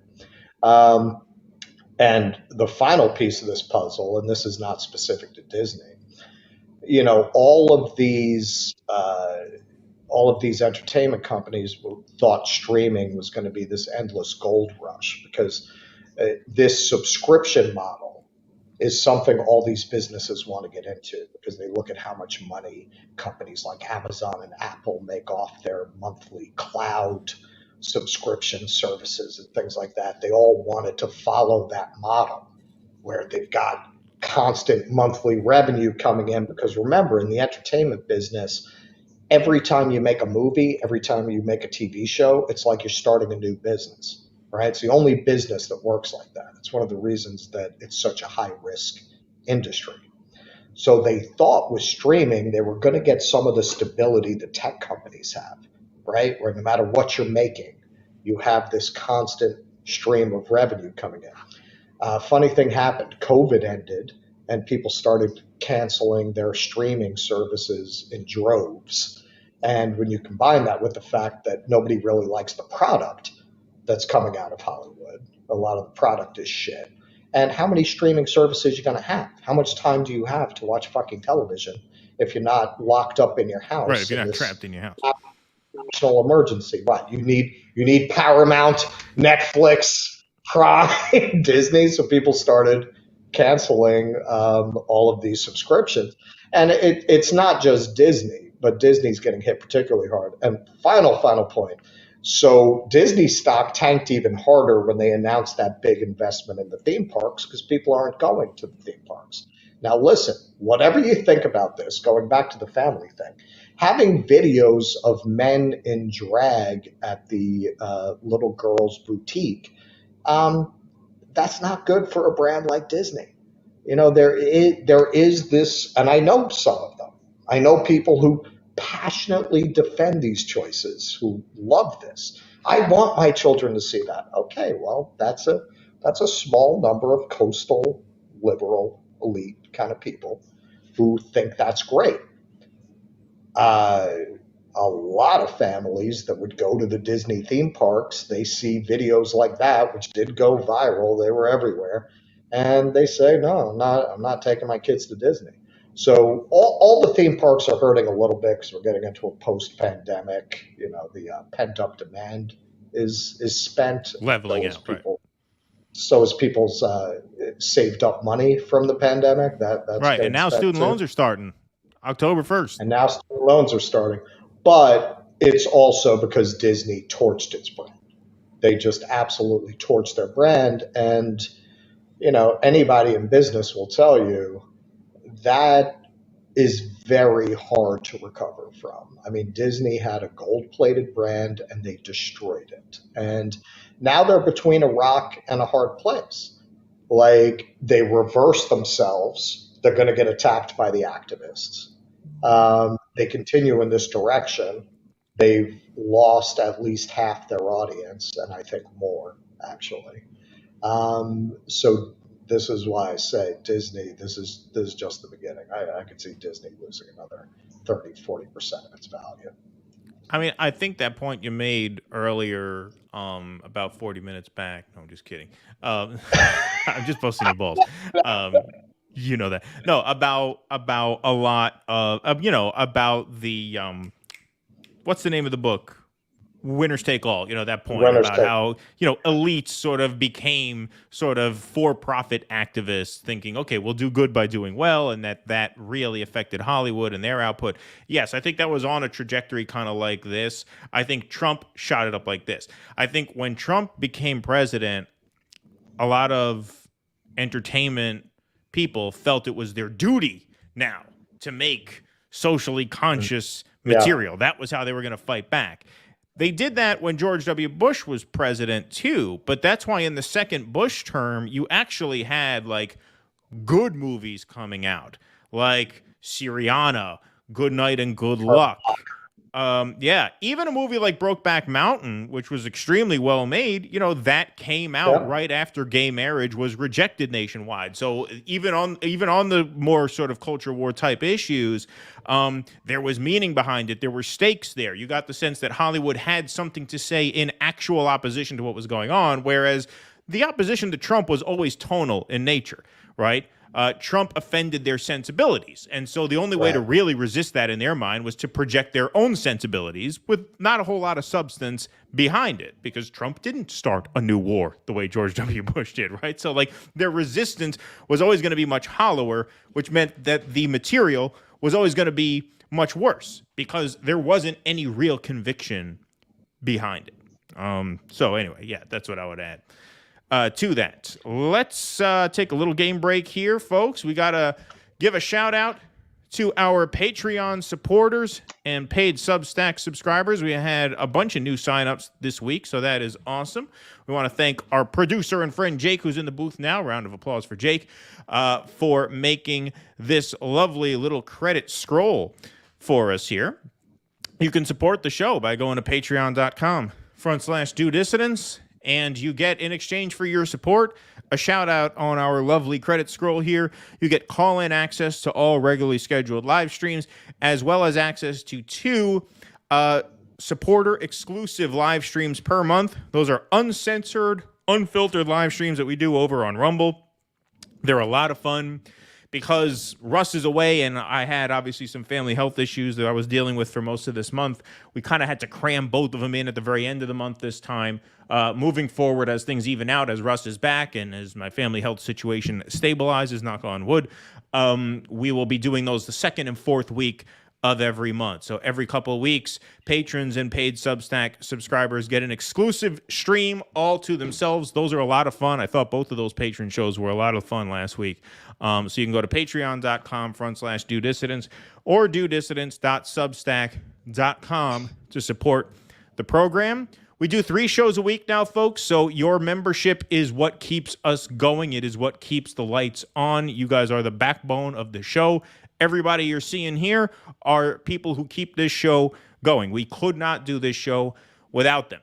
And our goal is to hit 500 patrons and paid Substack subscribers, a combination of the two. When we hit our goal of 500 supporters, we will add a 4th weekly stream. But we need to get to 500 before we can do that, because that 4th stream will be a daytime stream, which means we have to give up another day at our day job in order to do that. So in order to make that happen, in order to pay for that, we do have to get to 500. The good news is we are getting there. We are on our way. We are now well over 300 between Patreon and Substack. So that's awesome of you guys. Can we make it a goal to hit 500 by the end of the year? We got 90 days to get about another 180 subscribers. And so that would be awesome if we can get it in by the end of the year. This way we start January off right. New year, new era of the show, where we're at 4 shows a week to start 2024. It's an election year. There will be plenty to cover. Let's get to 500 subscribers by the end of this year so that we can make that happen. I don't think that's Uncle Warren. No, I messaged. Yeah, no, I know. I'm trying to block him. Yeah, we will block him here. Here, I got him. I flagged it so we could block him because I don't think that is Warren. But I did actually. No. I did. Why would you steal his identity? Yeah, I messaged Warren. I said, "You're not in the chat, are you? Because I think someone is impersonating you." No. Yeah, why would somebody? Yeah, very strange, but yeah, I took care of that. Or at least tried to clear that up. Yeah, All right. my controls here are not very sophisticated on this tablet. Yeah, no, that's okay. That's all right. I caught it. Scott Johnson, thank you for the $10. Hey, Russell, what's the best place you'd pick to live in Greece? That's an interesting question. That is an interesting question. It depends on what you value, right? Like, if you just want to hang out on the beach and you're cool with living in a place with one street, Madala was fucking beautiful. I mean, I would get bored, but some people wouldn't. No, some people just love a beach. That's all it takes to make. Yeah, and you've got a lot of, and you're in Crete, so it's not like you have to just stay in that town. There's a lot of outdoor activities in Crete. There's a lot of culture, so it's not like you're on an island and that's it, right? Like you could go other places. But if you want to feel more like you're in a city, if that's more what you value, then you'd want to be in Athens. I would say overall probably Crete. I would say Crete because it kind of has it all. Right. Interesting. Yeah. I mean, it looks like my kind of place. It looks cool. It looks great. I love Greek food. I love Greek people. So definitely is the time. That walkway they built around the Acropolis, it's all just cafes and street musicians and street life, and it's got a really good energy. It's just got a really good vibe to it. All right, folks. Oh, sorry. Go ahead. It's like Italy. Look, I went to the 3 major tourist hubs, so it's hard for me to evaluate Italy without going to more the equivalent parts of Italy, which would be more the coastal areas. I didn't go to those areas in Italy. But, Italy is having this demographic collapse. And I could see that. Rome seemed very empty to me.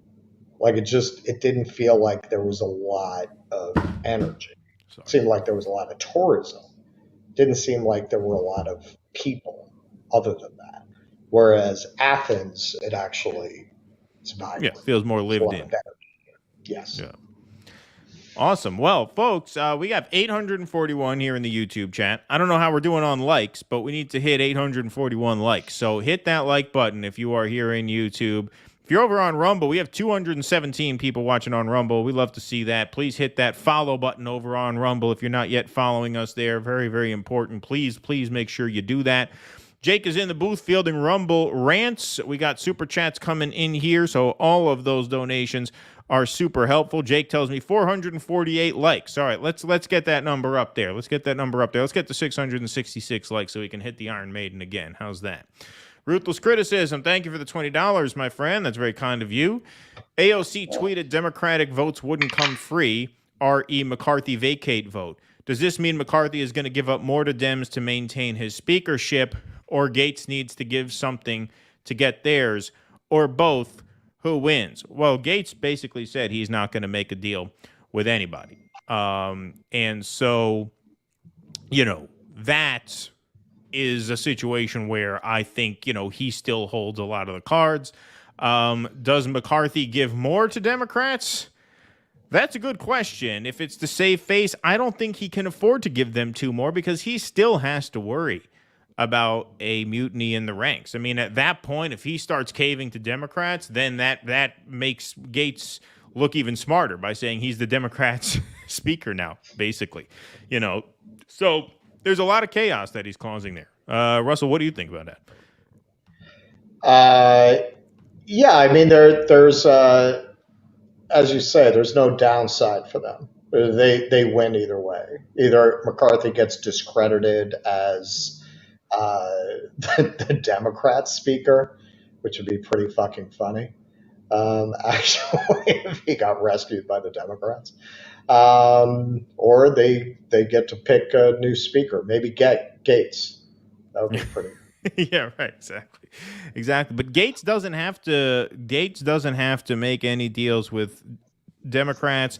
It'll be interesting to see if Democrats come to McCarthy's aid. I mean, it's going to be an interesting situation to see how they play that. I don't really know how they will do that, because I think part of them is going to want to see chaos sown on the other side. So part of me thinks that they're just going to kind of let this battle go as long as they can. That's what I would say. Ruthless criticism, another $10. Thank you very much. Newsom had a surplus during COVID. If the unemployment is in debt, why not transfer some of that there? Instead, he ran a literal lottery game to win his recall vote. Yeah, they had this $60 billion surplus in California that they kept touting. Right. So, yeah, what the hell happened to that? Yeah, good point. All righty, folks. Let's move right on along here. All right, folks, this is a big segment. So on Friday, news broke that Robert F. Kennedy Jr. Was, in fact, going to abandon the Democratic Party and run in 2024 as an independent. Mediaite broke that story. They had received a text message from someone at the campaign who said that, yeah, the Democrats are screwing him, and so his only option left is to run independent. And they said there's going to be an event in Philadelphia on October 9th where he will make that announcement official. And then later that evening, of course, the RFK campaign released the following video that gives credence to that claim. So here is Robert Kennedy teasing the announcement. He doesn't make it official in this video, but given the fact that the details here match up with the details on the Mediaite piece, it is as official as could possibly be that Robert F. Kennedy is, in fact, running an independent campaign for president in 2024. So let's take a look. Hi, everybody. I'm going to be in Philadelphia on October 9th to make a major announcement at the very birthplace of our nation. I'm not going to tell you right now exactly what that announcement will be. I can say, though, that if you've been waiting to come to one of my public events, this will be the one to come to. I'll be speaking about a sea change in American politics and what your part and my part is in that change. A lot of Americans who had previously given up any hope that real change would ever come through the American electoral process have begun to find new hope in my candidacy. And I understand the deeply felt concern that people have about the way corruption has overtaken our government. It's in the executive branch, it's in Congress, it's in the leadership of both political parties. And so some people feel a kind of cynicism alongside the hope, or they lose hope entirely because they've been disappointed so many times. I want to tell you now what I've come to understand after 6 months of campaigning. There is a path to victory. The hope we are feeling isn't some kind of trick of the mind. We all recognize that there's a genuine possibility of national transformation, and its source is the goodness of the American people. Our government may be crooked, but our people are kind, brave, and caring. That goodness is stronger than the divisions that are keeping us all apart. I see it every day on the campaign trail, and the more I see it, the more I trust it. And the more I trust it, the more the path to victory becomes visible.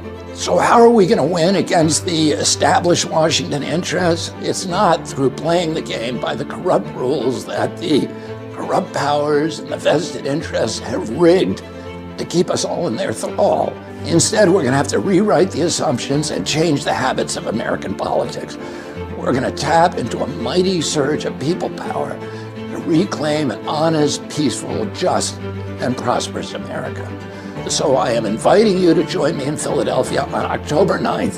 There I'll share with you our path to the White House and how we can all participate in healing our nation.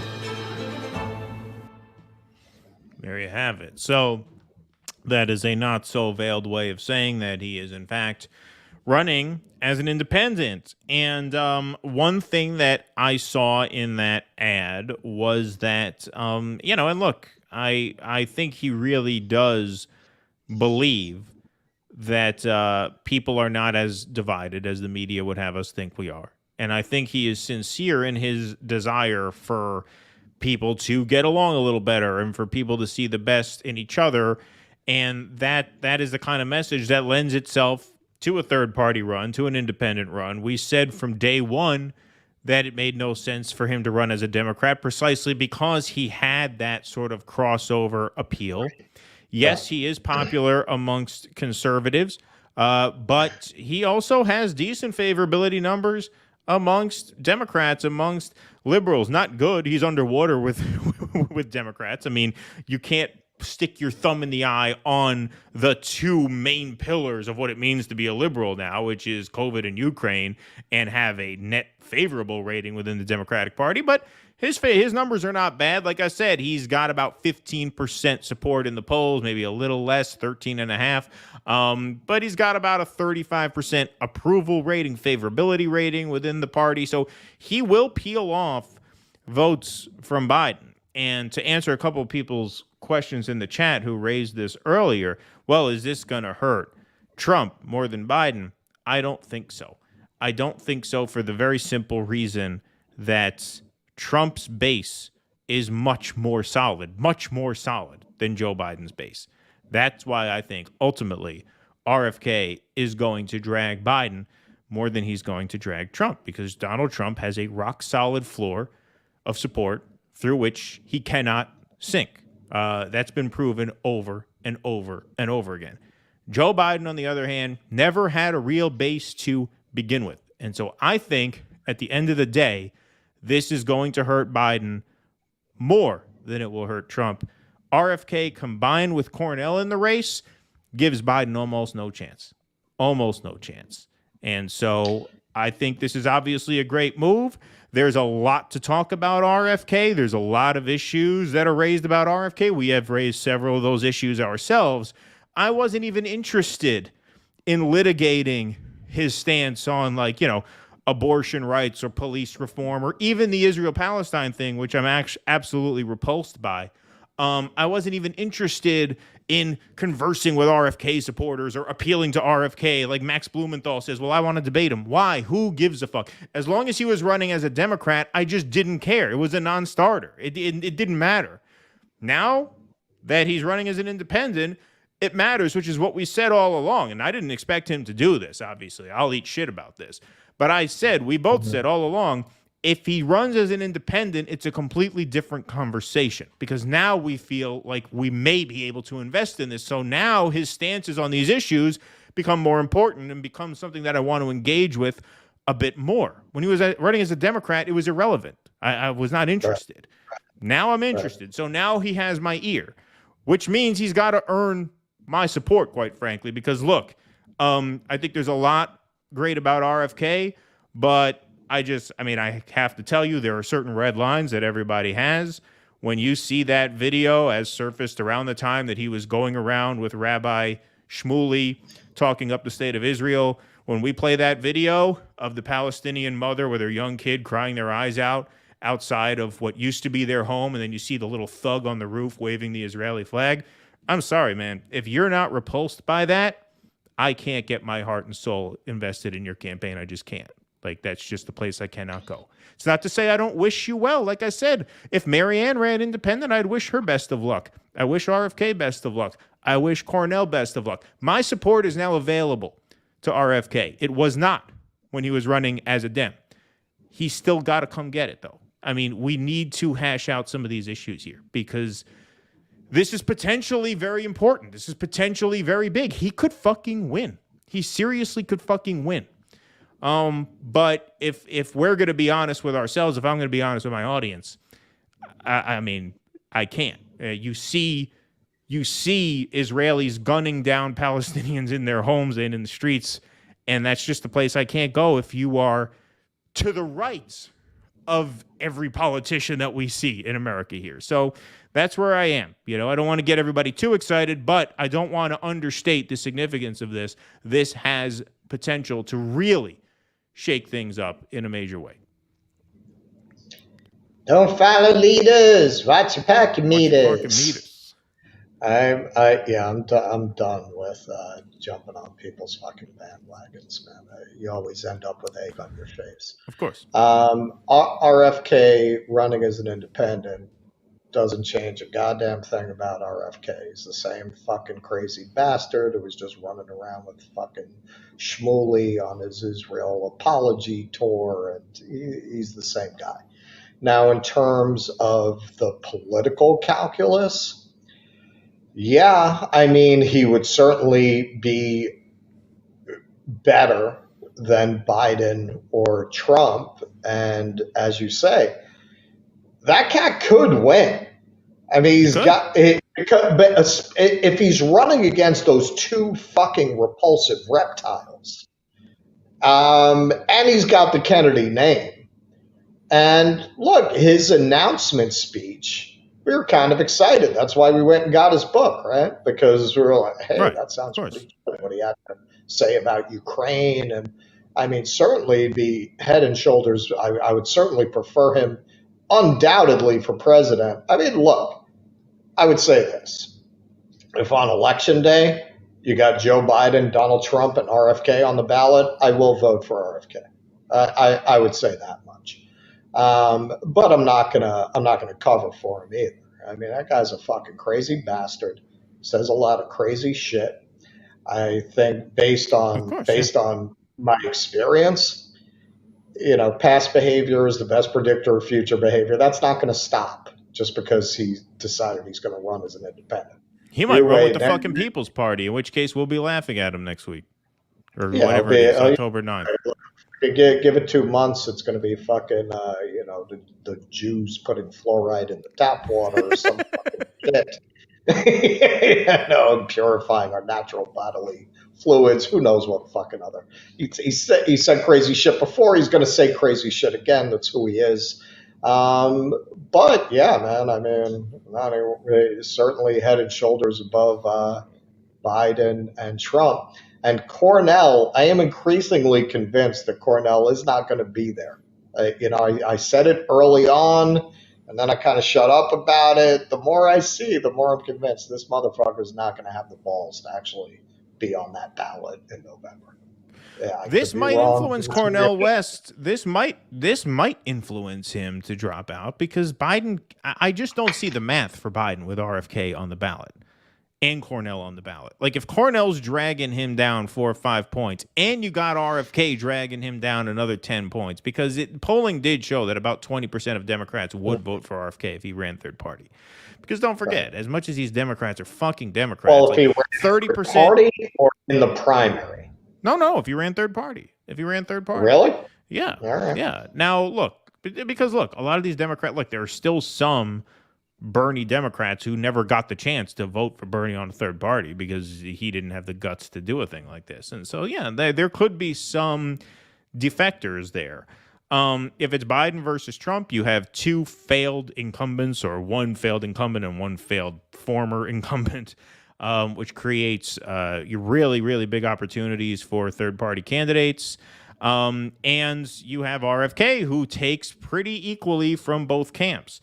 What makes me feel like Biden has no chance with RFK and Cornell in the race is that if Cornell's dragging 4 points and RFK's dragging 10, 15 points, that makes the math really tough, and it makes it easy for Trump to win with 40%, because with Cornell and Biden in the race, you don't need 50% to win. You don't need 47% to win. You could probably win with 40 points with Biden and Cornell in the race. And Trump's base is solid enough and loyal enough to the point where I think Trump could probably still get to 40 points with RFK and Cornell in the race. I don't think Biden hits 40 points with Cornell and RFK in the race, which means they might just swap Biden out. Like, I'm starting to think that's going to happen, too.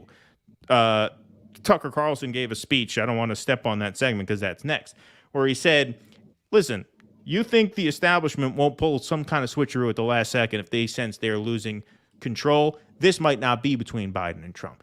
They might be 2-3 steps ahead of us, okay? But RFK being in the race absolutely complicates it. It absolutely complicates it. And I want to be 100% on the up and up with everybody, because I stand with what Russell said 100%. Like, yeah, he's the same guy, but the calculation is different when he's running as an independent, because now he's not just a guy. Now he is a tool, a weapon to wield against the two-party system.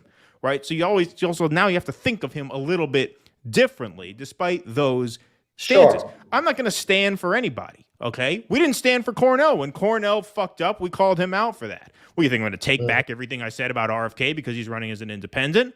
Of course not. But one thing I've said from the beginning about RFK is that if he were running as an independent, it would change the conversation entirely because he serves a different purpose running as an independent than he does running as a Democrat. And it is important to keep sight of that because I am telling you, this guy comes from an American royal family and he appeals equally to Democrats and Republicans, a little more to Republicans, but that's canceled out by the fact that Republicans have a candidate with a loyal base and the Democrats don't. So I think it's pretty much a wash on that. And he's going to be running, perhaps, most likely, odds still are at this point, against two proven failures with extraordinarily high unfavorables. I mean, both Biden and Trump have through-the-roof negatives. That creates an opportunity to fuck shit up. Does that mean you support the campaign? Does that mean you donate to the campaign? Does it even mean you vote for him necessarily? Not necessarily. That's for everybody else to think about what they want to do. And we are not going to tolerate any of that vile, bigoted Zionist shit here or any of his other shitty stances. He's against ending qualified immunity for the cops, which is the bare minimum of reform that is advocated for. So what do you think? We're going to lie for him? Of course not. Of course not. I might not even fucking vote for him. I don't even know I'm voting for him yet. What I know is that this changes the game. There's no denying that, whether you like him or not, right? We run a heterodox show here. We have a heterodox audience. We view things from several different angles. We are able to detach our personal opinions from a lot of issues. I wouldn't vote for fucking Matt Gaetz either if I lived in his district because his politics are, for the most part, repulsive. But that doesn't mean I can't give him credit when he sticks the thumb in the eye of party leadership in order to hold up aid for Ukraine. So it's all about being able to view things from different angles and assess the situation for what it is and track it as it changes, as it evolves. That's all we're doing here with RFK. But there's no denying the seismic nature of this decision, assuming he doesn't throw his weight behind the People's Party, in which case we'll be here laughing it up again. Yeah. I don't agree with you about, and I could be wrong. We've disagreed on this in the past. I don't agree that Trump's support is as solid as you think it is. I think Trump has been the only game in town for a guy who drives the establishment that fucking crazy. And there hasn't been anyone who drives the establishment that crazy who actually is credible, who actually has credible policies and ideas and seems like they should be president. Trump has been this farce. He's been this, let's take the court jester and make him the president to stick our thumb in the eye of the nobility that we hate. And if you have somebody else that drives them crazy, that actually looks like they should be in charge, which I think RFK presents himself more credibly, all of our criticisms aside, than Trump does. Yeah, will he lose all of it? No, but he'll lose some of it. I think more than you're considering. I have never felt that Trump support is as solid as it looks. I've always felt that given the choices, he has very solid support.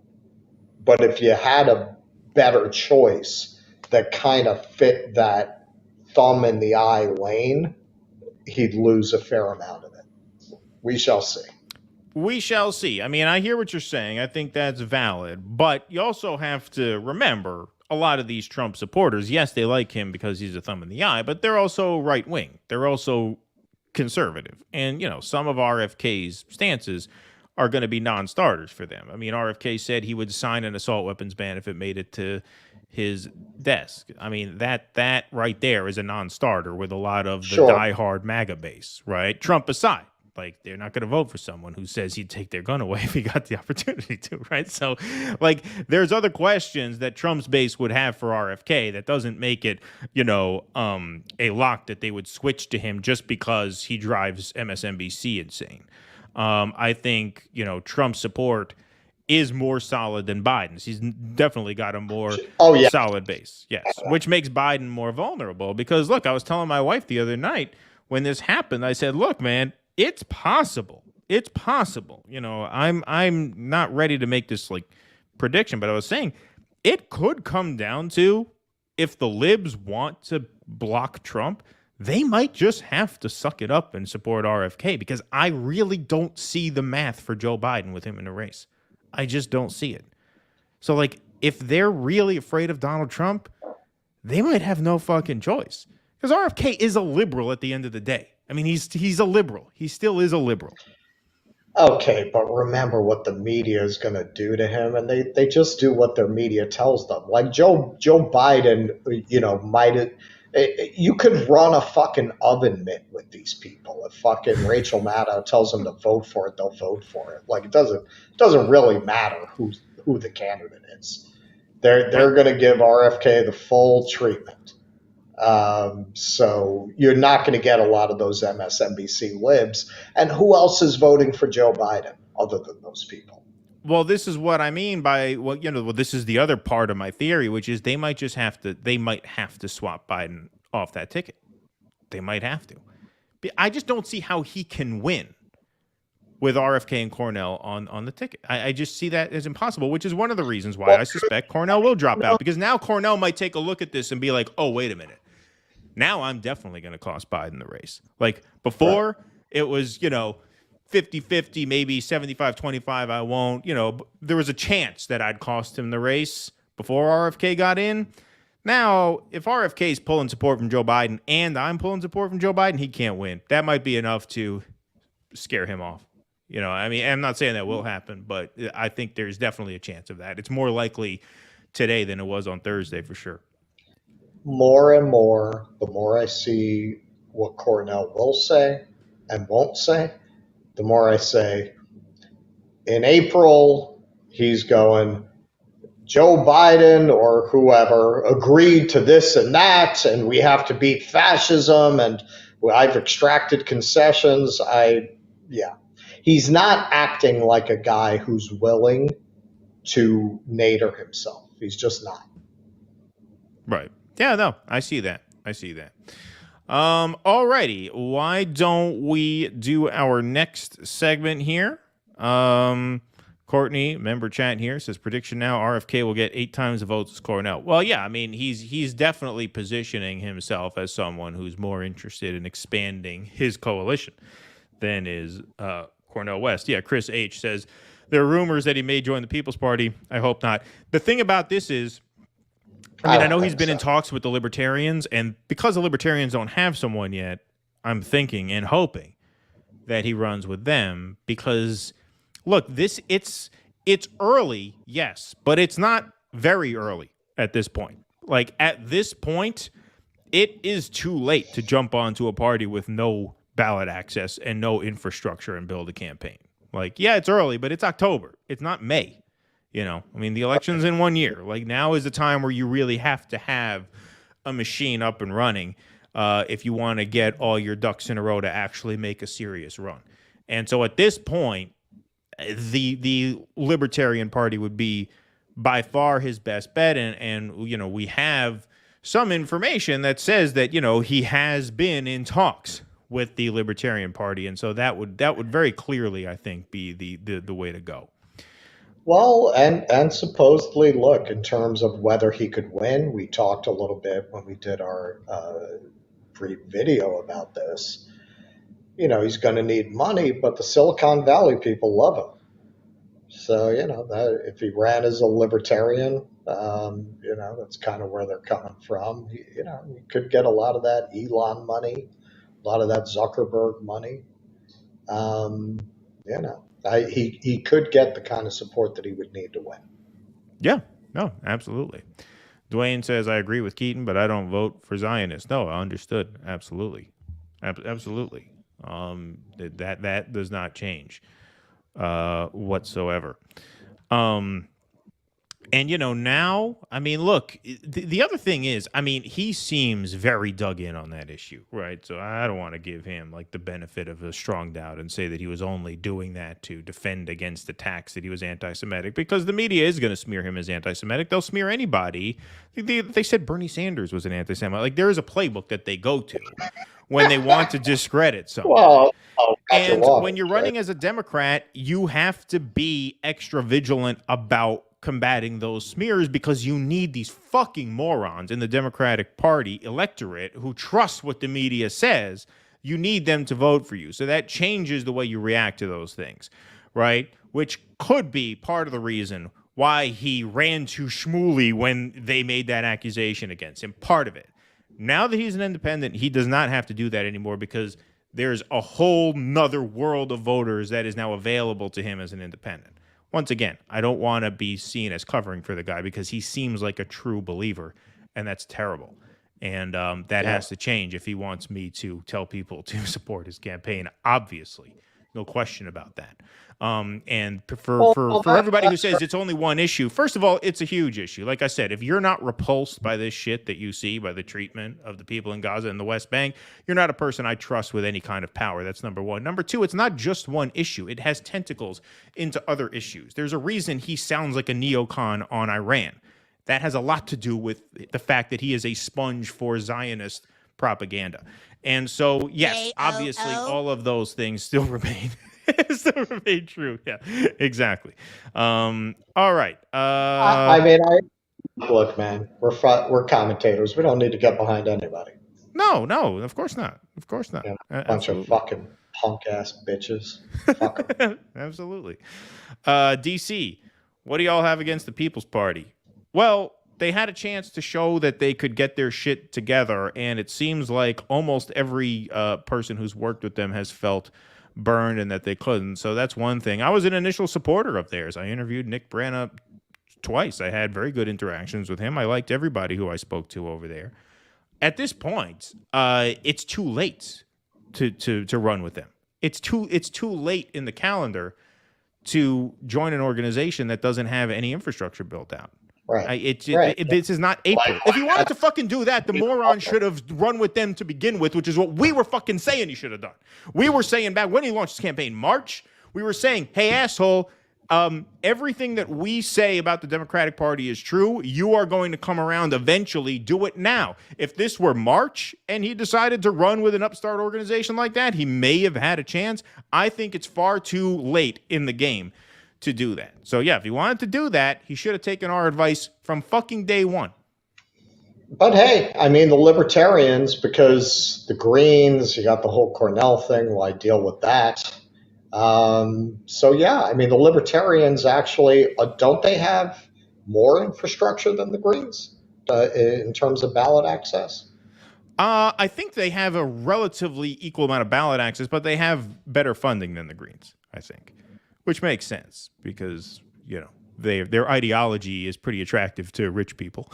You know what I mean? So, whereas the Greens is probably not. DC says for $2, thank you for the donation. RFK isn't a libertarian by any stretch of the word. Now, DC, as I understand, because you were super chatting us when Pasta was on, you are a libertarian, as I understand. Are you guys going to do the same fucking bullshit that the Greens did with Jesse Ventura 3 years ago? And say he's not pure enough for us, so we can't take him on board. Like, are you gonna fuck this up? Is that what you're telling me? That the Libertarians don't want him because he's not pure enough for them? Are you gonna fuck this up? Are you gonna turn him away? Because that would be the dumbest fucking thing you could do. Your party can be on the map with this guy, and he's libertarian enough, in a very macro sense that he seems to understand the main zeitgeist issue of the day, which is that the state is being weaponized against the people, and the people need a response. I think he understands that to a greater extent than Cornell understands that. So, I'm not telling you how to run your shop, obviously. If you're more invested in that than I am, that's fair enough. But I would strongly suggest that you at least hear the guy out and see what you could do. Hey, man, you don't want to be the Greens in 2020 and push Ventura out and run with Hawkins and get 3/4 of a point. You don't want to do that. Hey, I've been pretty vicious about RFK, and even I'm saying, I would vote for him given those choices, right? He would be better than those choices. Because, I mean, Trump is a Zionist. So is Biden. I mean, so what? Oh, yeah, they're all Zionists. Yeah. Like, they're all Zionists. It's not like you have somebody there who's going to take the Palestinian side. So, you know, I mean, as a libertarian party, this is your chance to prove you're not as dysfunctional as the Green Party and not miss an opportunity here. Right. And look, the decision whether or not to vote for RFK or to vote for Cornell, or if RFK doesn't run as a libertarian, to vote for the libertarian, whoever they put up, like the decision of who to vote for in November is a tactical decision that you make that day. That's different from saying, okay, we're going to get behind this guy because we believe that this is the figurehead of the movement that's going to carry us into the future. Yeah, I mean, look, if you're lauding the bravery and nobility of the IDF for their Jenin raid, I'm sorry, that's not a movement leader I'm going to get behind. Like, no way. Right. No fucking way. Exactly. Yeah. And God knows what else. As I said, I can only imagine what he's going to say going forward. You're talking about someone who, in casual dinner conversation, talked about COVID being engineered to not kill Chinese and Jewish people. Who knows what else he has in his fucking bag of tricks going forward. So I think anybody who's like RFK, you're going to wind up having to defend a lot of shit going forward, man. You know, as a reformed shitlib, having gone through decades of defending the Clintons, and that's what it is to be in with the Clintons. You're never done defending the Clintons. There's always a new revelation. There's always some shit that you got to justify. I'll never do that again. This guy's a fucking crazy bastard. But, you know, man, if he's a crazy bastard who can break the system, sure, I'll vote for him. But I'll never stop saying he's a crazy bastard. He is. Of course. Ruthless criticism, thanks for the $2. I don't know about you. I'm voting Jenkins 2024. Well, that's your prerogative. Yeah, RFK really stole Jenk's thunder, man. He really jumped out in front of Jenk. He really squashed that press right away. I think we got a Rumble rant here. Yes, from Jay Paradise. Thanks for the $1. Pardon me. Trump supporters are Trump supporters. Yes, he still has a loyal base for sure. There's no question about that. All righty, let's do 2 more segments on the evening. This is related. This is a 2024 prediction from Tucker Carlson. So Tucker Carlson spoke at the Intercollegiate Studies Institute event in Joe Biden's backyard over in good old Wilmington, Delaware. And, you know, Tucker's been dishing out the red pills lately, and this speech was no exception. Here is Tucker reminding you that, you know, as much as 2024 is shaping up to be this historic challenge to the system has its way of shutting down certain threats, and the system can be 2 or 3 steps in front of you. And so here is a pretty ominous, and I would even say dire, forecast for 2024, courtesy of Tucker Carlson. Let's give this a view. So they've done everything they can by legal means, which are in fact extra legal means, if we're being totally honest, completely third world stuff, to take the opponent out of the race, and they're still losing. So, I mean, I don't know what's going to happen. This is not going to be a race between Joe Biden and Donald Trump. I would bet my beloved fishing camp in Maine that is not going to happen. That's not going to happen. So what will happen? Well, I don't know. One of like 400 distinct other possibilities? I mean, I just can't even, pick one. By the way, if it's Gavin Newsom, we all should be very, very concerned. That guy's scary, and I mean it. I mean it, scary. Yeah, but that's a whole separate conversation. But the point is, this will be forced. These issues will be forced soon, like in a year. And the road from here to November of 2024 is going to be filled with developments nobody in this room could foresee. I can promise you that. So Think about that. I want you to think about that. All right. And there's places we can't go with this here in East Berlin. But, did anybody see lockdowns coming at this point in 2019? No. Anish Shivani was telling me, and I interviewed him. We had an audio show at the time. He says, I'm surprised there hasn't been a crisis since Trump has been president. You'd think there'd be some crisis, that would force him out. He's saying, look, you don't know what's going to happen between now and then. We could be living in a completely different world by this time next year. You have no clue what's going to happen. A year is an eternity in this business. So it's about to get very serious, for sure. Only leadership of the world at stake, which is also, by the way, we now know the most lucrative possible political franchise in human history. So everything's at stake. What wouldn't they do? What haven't they done? What might they do next? Let your imagination run wild. So the question, the only one that you can answer is, how will you prepare yourself for that? And because that really is the only question. And I mean, my answers to that in my own life, I'll just tell you what I think. One, be a little bit more serious. Take this seriously. Much as you want to retreat and pretend everything is fine, sit down. It's not fine, okay? Is that him doing an Indian accent? Maybe if you look across... I think that's him impersonating the Rube in front of the TV. Hey, everything's fine. That's him impersonating one of his former viewers on Fox News, right? That sounded a little Apu to me. Oh, yeah? Well, yeah. No, I think that's what he was doing. Look, what he's talking about here is the possibility... Go ahead. Nationalist. He's a well-known white nationalist. That's true. So he could be doing a crude impersonation, which is uncalled for. That the people you despise, the small group of people running this country, it is small. It does not represent most people in America. It doesn't represent anything close to a majority at all. Again, just to restate, Donald Trump, who is hated as a blood enemy by over 40% of the population, and who's been attacked in ways that no political figure's ever been attacked in the West, is beating the incumbent president, okay? I'm not sure that's entirely an endorsement of Trump. To some extent it is, and his empathy, that's real. But it's also a sign of revulsion, deep dissatisfaction with what we're doing. So most people are not on board with this. But the people who are responsible for it are the most dishonest, the most ruthless, the most anti-human group I've ever dealt with. Wow. He ain't holding back lately. And, what he's saying there is in line with what Russell's been saying, which is, look, the deep state will not allow Donald Trump back in the White House. And Tucker Carlson asked Trump point blank, do you think they're going to come after you? You think they're going to give you the ultimate cancellation? I'll put it that way here in East Berlin, right? That's how he framed it.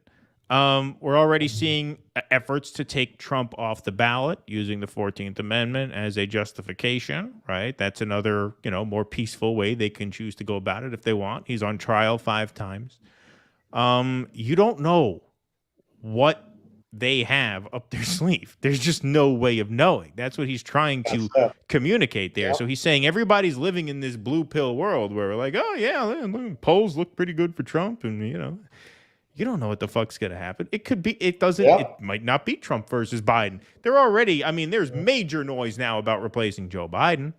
They have a bigger problem on the Republican side, which is, how did they get rid of Trump? Because Trump is more of a fighter. He has a more solid base of support within his party. But there are things they can do. They're putting him on trial 5 times. They're chirping about taking him off of ballots. There's a lot that can happen within the next year. And, that is just a real reminder that, hey, we get all obsessed with the election process. We follow it like it's a sport, like it's baseball, like it's football, right? This isn't baseball, right?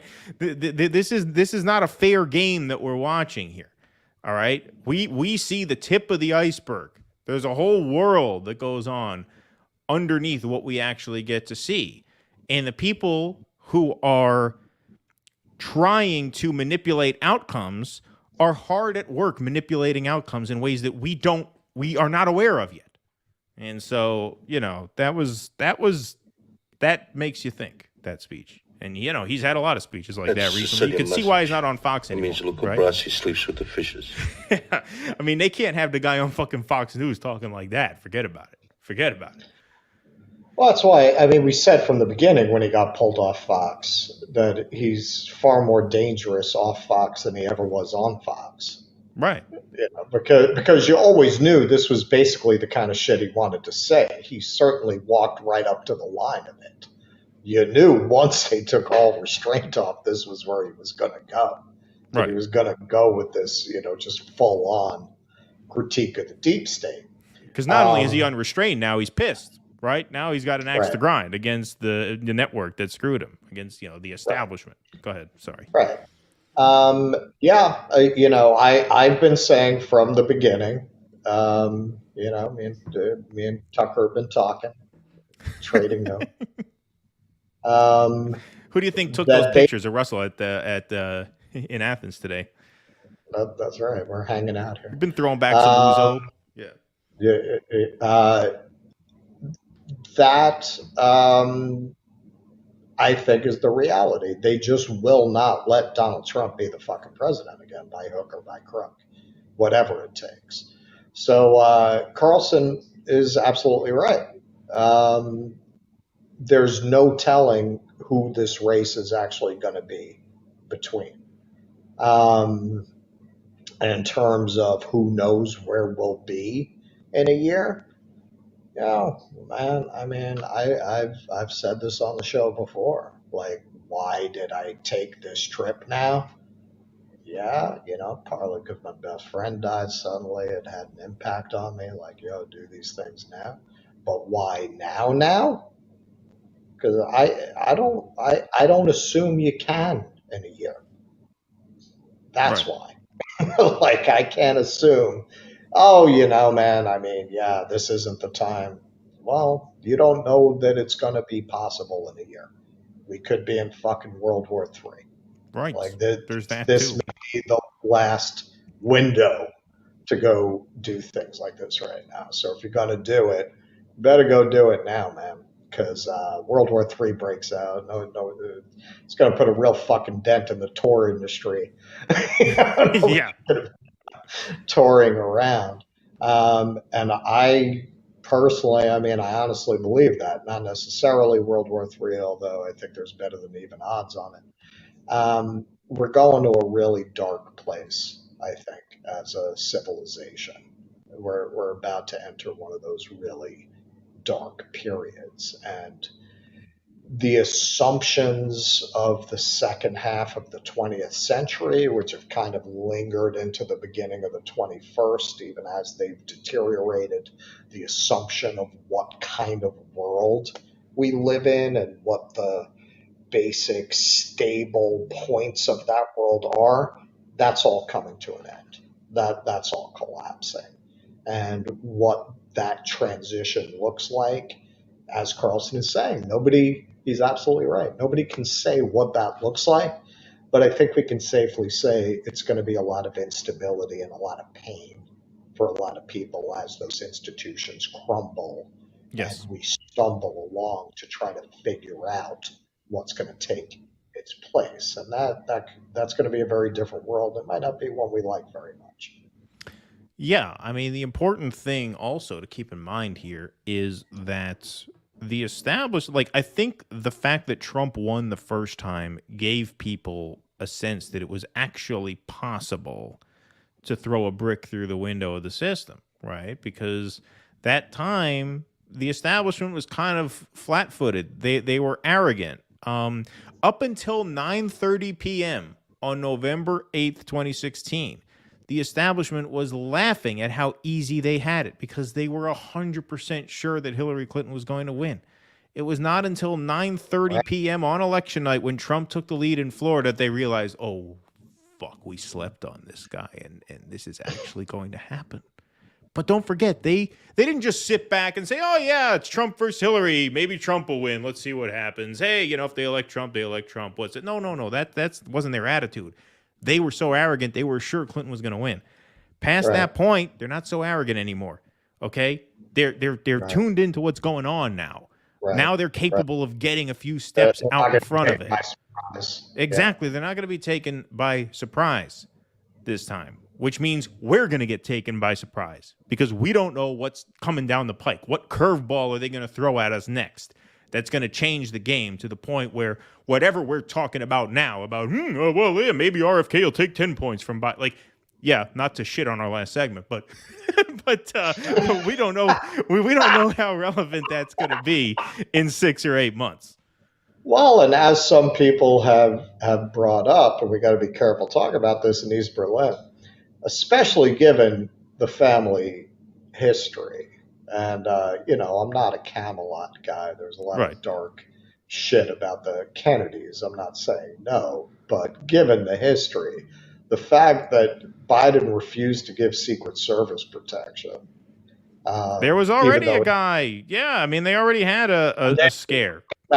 His own security. They stopped a guy with a gun. Yeah. So that is just unconscionable. I mean, connect the dots to what I'm saying. Like, you don't know who's going to be on that ballot. You just don't know what's going to happen. Exactly. Right. Exactly. All right, Brits man, thanks for the $2. Appreciate that.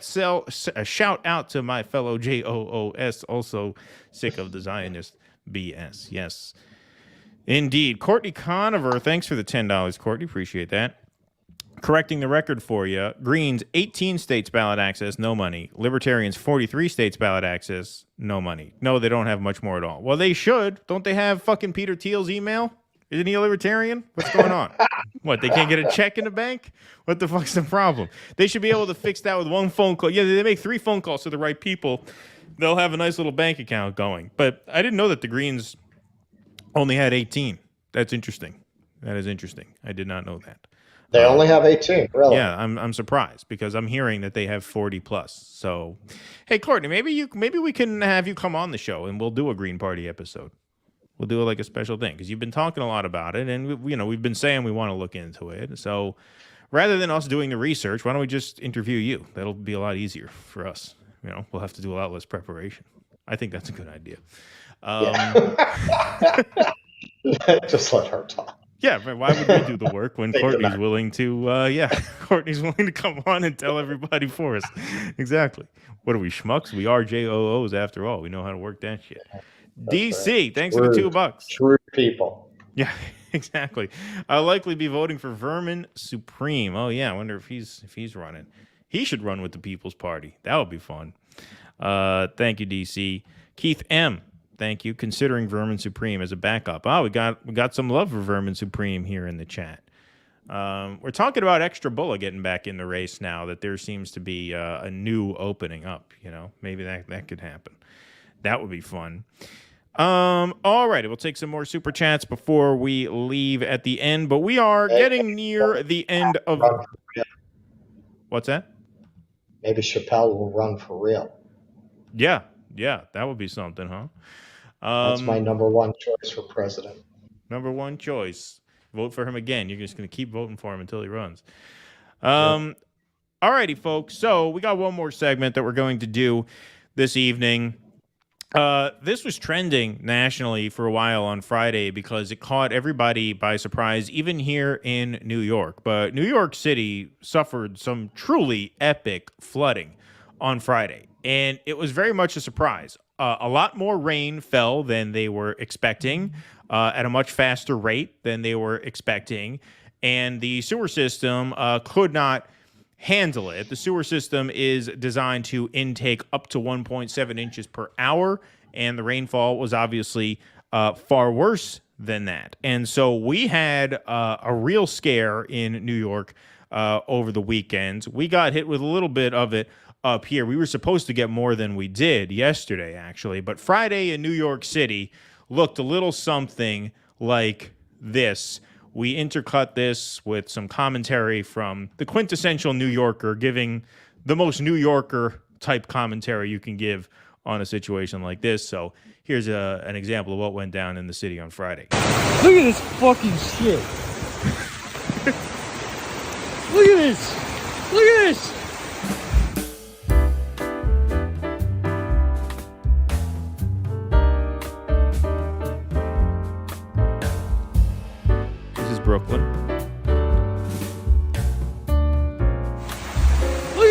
shit.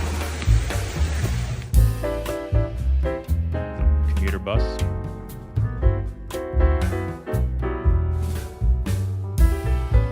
Look at this next shot where the water's coming through the subway wall. Park Slope.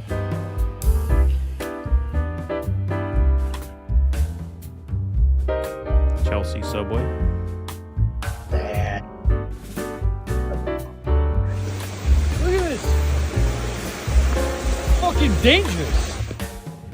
That's the most New York line ever. This is fucking dangerous. Like, who's he complaining to? It's like he's complaining to a meter maid. This is fucking dangerous. This is LaGuardia Airport. Holy shit. How you doing today? Hey, how you doing? Sorry. How you doing? That's a New Yorker. Still manages to ask traffic cop, hey, how you doing? That was absurd. Absurd. Yeah, absurd indeed. Indeed. Now, the question's been asked by many, including New York Times, why New York City keeps flooding. When the city's drainage network is overwhelmed, it backs up, experts said. All drainage systems have their limitations, and New York City is 1.75 inches of rainfall per hour. Unfortunately for many New Yorkers, the storm that deluged the region on Friday dropped more than 2 inches between 8 a.m. and 9 a.m., and then it kept on coming. The limit on the capacity of the city's network of drains, pipes, and water treatment plants is the main reason New Yorkers across all 5 boroughs suffered through flooding. And this probably will not be the city's last bout with heavy flooding as it plays catch-up with the pace of climate change, experts said.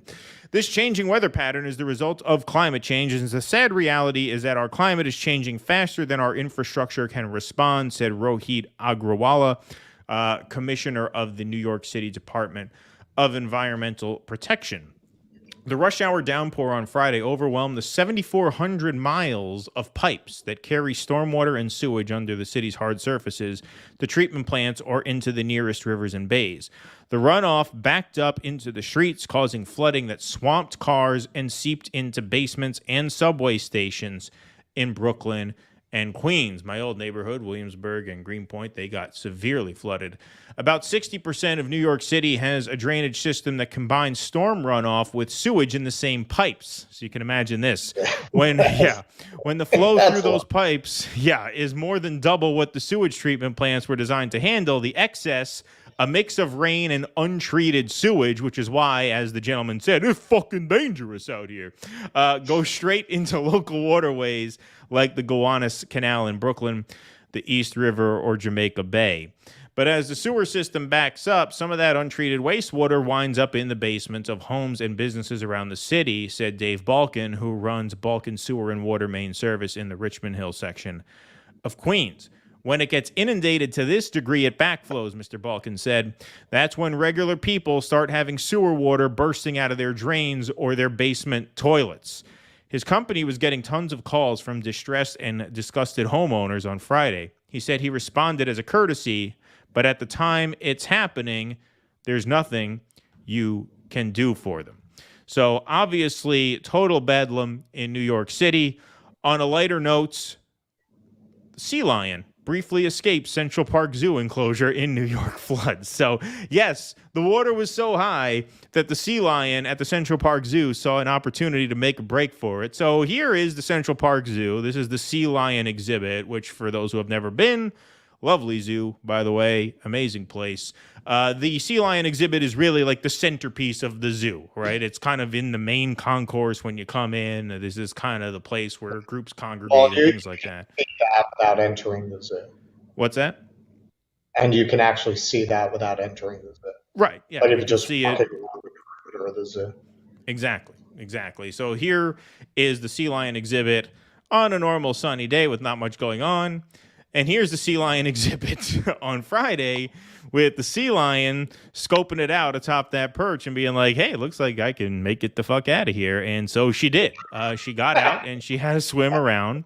And the zoo staff was able to track her down and put her back in her exhibit safely. So she is doing fine. No, she went back on her own.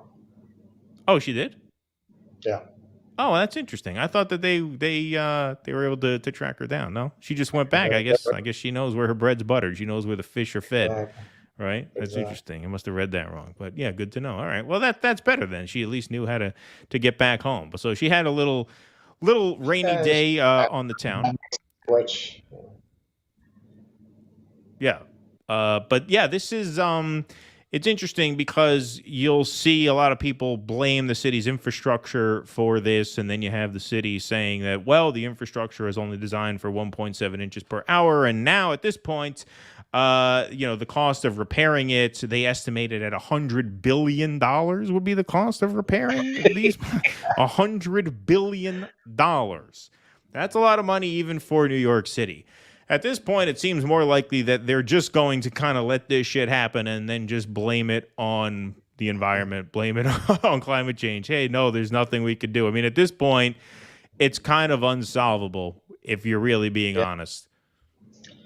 Especially when you see numbers like that, in keeping with the increasingly apocalyptic themes of this episode, places that are not habitable without extraordinary intervention and injection of capital are not going to be habitable, because I don't think the United States is even going to be in a financial position to do enormous infrastructure projects like that going forward. So, for example, I'm sorry for my Cajuns, New Orleans, doomed. They can barely keep those pumps running now. You got an America that doesn't have federal money, and of course they half-assed the post-Katrina levee system. The wall should have been built much higher. I think they built it to like a 100-year flood standard, and it really should have been built to a 1,000-year flood standard. So it's inevitable that eventually that's going to fail as well, on top of the fact that literally New Orleans has to constantly be pumped out. It's a bowl in a swamp, basically. So once you don't have the money and the infrastructure to deal with that kind of thing, it's done. Same thing with New York City. I'm not picking on NOLA.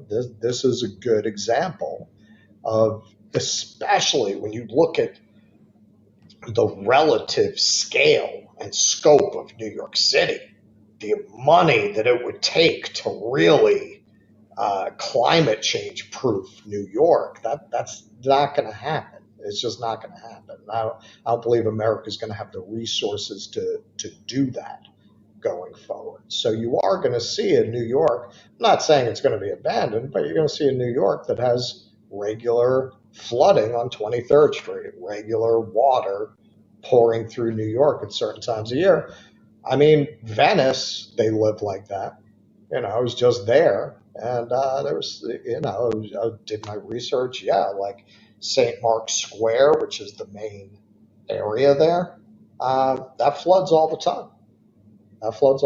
Like if the tide gets high enough and they have rain, that whole thing, like Venetians just own galoshes. They're just, that's how they live. You've got, when you go around, you can see there are lower floors of buildings that used to be habitable that are abandoned. So yeah, I mean, it could become like that.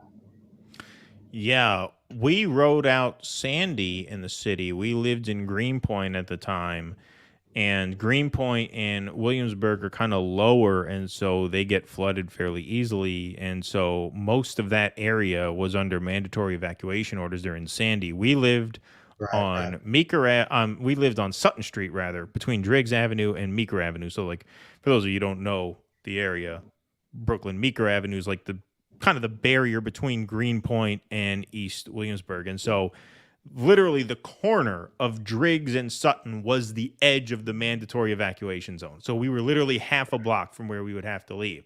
So we figured we'll just ride it out, because we had this apartments with no living room windows. It was basically a bunker. Like the living room was a bunker. The bedrooms had the windows, and we had a roommate at the time. And so we just wrote it out in our little bunker living room, and we didn't lose power. We lost Wi-Fi, but we did not even lose power. It's hard to lose power in New York because the power lines are underground. For this storm, my brother's office lost power in Chelsea. That's extremely rare. Like downtown Manhattan lost power in Sandy, but back out where we were, which was in a pretty dangerous zone, didn't even lose power. So this really just overwhelmed the system, and it came out of nowhere. You weren't hearing for the days leading up to this, big storm, batten down the hatches, get ready. No, it's just the rain just would not stop falling. We had plans to go to the Bronx Zoo on Saturday. And, we didn't realize we were going to have to cancel until the day before when, Jesus Christ, the rain just did not stop coming. And the good news is that as of now, and I checked this because I wanted to make sure I could report this accurately, but as of now, there have been no deaths, which is great. Obviously, that's heartening. And God bless the people of New York. It is amazing. It is amazing given the amount of basement apartments that flooded. There were 28 people rescued out of, indoor spaces that were flooding. So, people were in danger. There's a state of emergency, but no deaths have been reported. My friends made a short film. He premiered that short film at this bar in Tribeca last night, and they did the show. They did the premiere. New York has a way of getting back up. We know that about New York City. As much as it's been gentrified, as much as it's been taken over by a lot of the sort of less desirable elements of white-collar society, it still has some grit to it. It still's got some toughness to it, right? I mean, that place will always have a certain character despite, the changing times. I'm just going to say I left New York 3 weeks before 9/11. So you see me leave New York, get out of town. Get out of there. Well, Harlem was fine. Harlem is higher elevation, so your apartment's probably good. Harlem is actually, funny enough, it's like an inversion of your normal, climate injustice, where the people of color in the worst area, most flood prone. That's true. Harlem is actually the only place in Manhattan that would not flood in a Category 5 hurricane. It's the highest ground in Manhattan. Right, the higher elevation. Exactly. Yeah. Exactly. All right, here's a B segment of this story. So just before the sudden and quite apocalyptic flooding hit Manhattan on Friday, Eric Adams made the following statement. This is from The Guardian. Outcry as New York mayor says shelter mandate should exclude migrants. Eric Adams made, quote, unconscionable remarks before the flooding, saying shelter beds for those in need should not go to migrants. Severe, widespread flooding in New York City on Friday prompted outcry from advocates of migrants and the unhoused, whose living conditions left them vulnerable in the face of extreme weather. We've talked about this, but unhoused makes it sound like it's a lifestyle choice. I was just going to say that. Make it sound like it's like vegan or gluten-free. Oh, they're unhoused. It drives me crazy, that in particular, because if there has ever been a demonstration of how performative these exercises in altering the English language are, it's changing homeless to unhoused. They literally mean exactly the same fucking thing. Literally, it is the same thing. There's no difference. Yeah, indeed. Whose living conditions left them vulnerable in the face of the extreme weather. The inundation, which has left huge swaths of the city swamped, closed roads, and rendered several subway lines inoperable, came a day after the city's mayor, Eric Adams, said he believed migrants should be excluded from New York's right to shelter mandate. The mandate requires the city to provide shelter beds to anyone in need of them. On a Thursday appearance of WABC's Sid and Friends in the morning talk show, Adams said, I don't believe the right to shelter applies to a migrant crisis. The Coalition for the Homeless's Deputy Executive Director for Advocacy, Will Watts, said the remark from Adams was, quote, unconscionable. The current flooding of New York, the current flooding New York is experiencing is just another reminder of how the right to shelter is critical to ensuring more individuals, families, and children are not relegated to the streets, subjected to inclement weather, which can lead to serious injury or death, Watts told The Guardian. That's another thing that's miraculous about the fact that there were no deaths, because there's a lot of homeless in New York now. I mean, the homelessness is out of control in New York now. So there are a lot of people who were not taking shelter for this. That's why it's incredible in the city of almost 9 million people to have that kind of flooding and to have no deaths. I mean, it's great, obviously. We're happy about that, but it's really amazing when you think about it.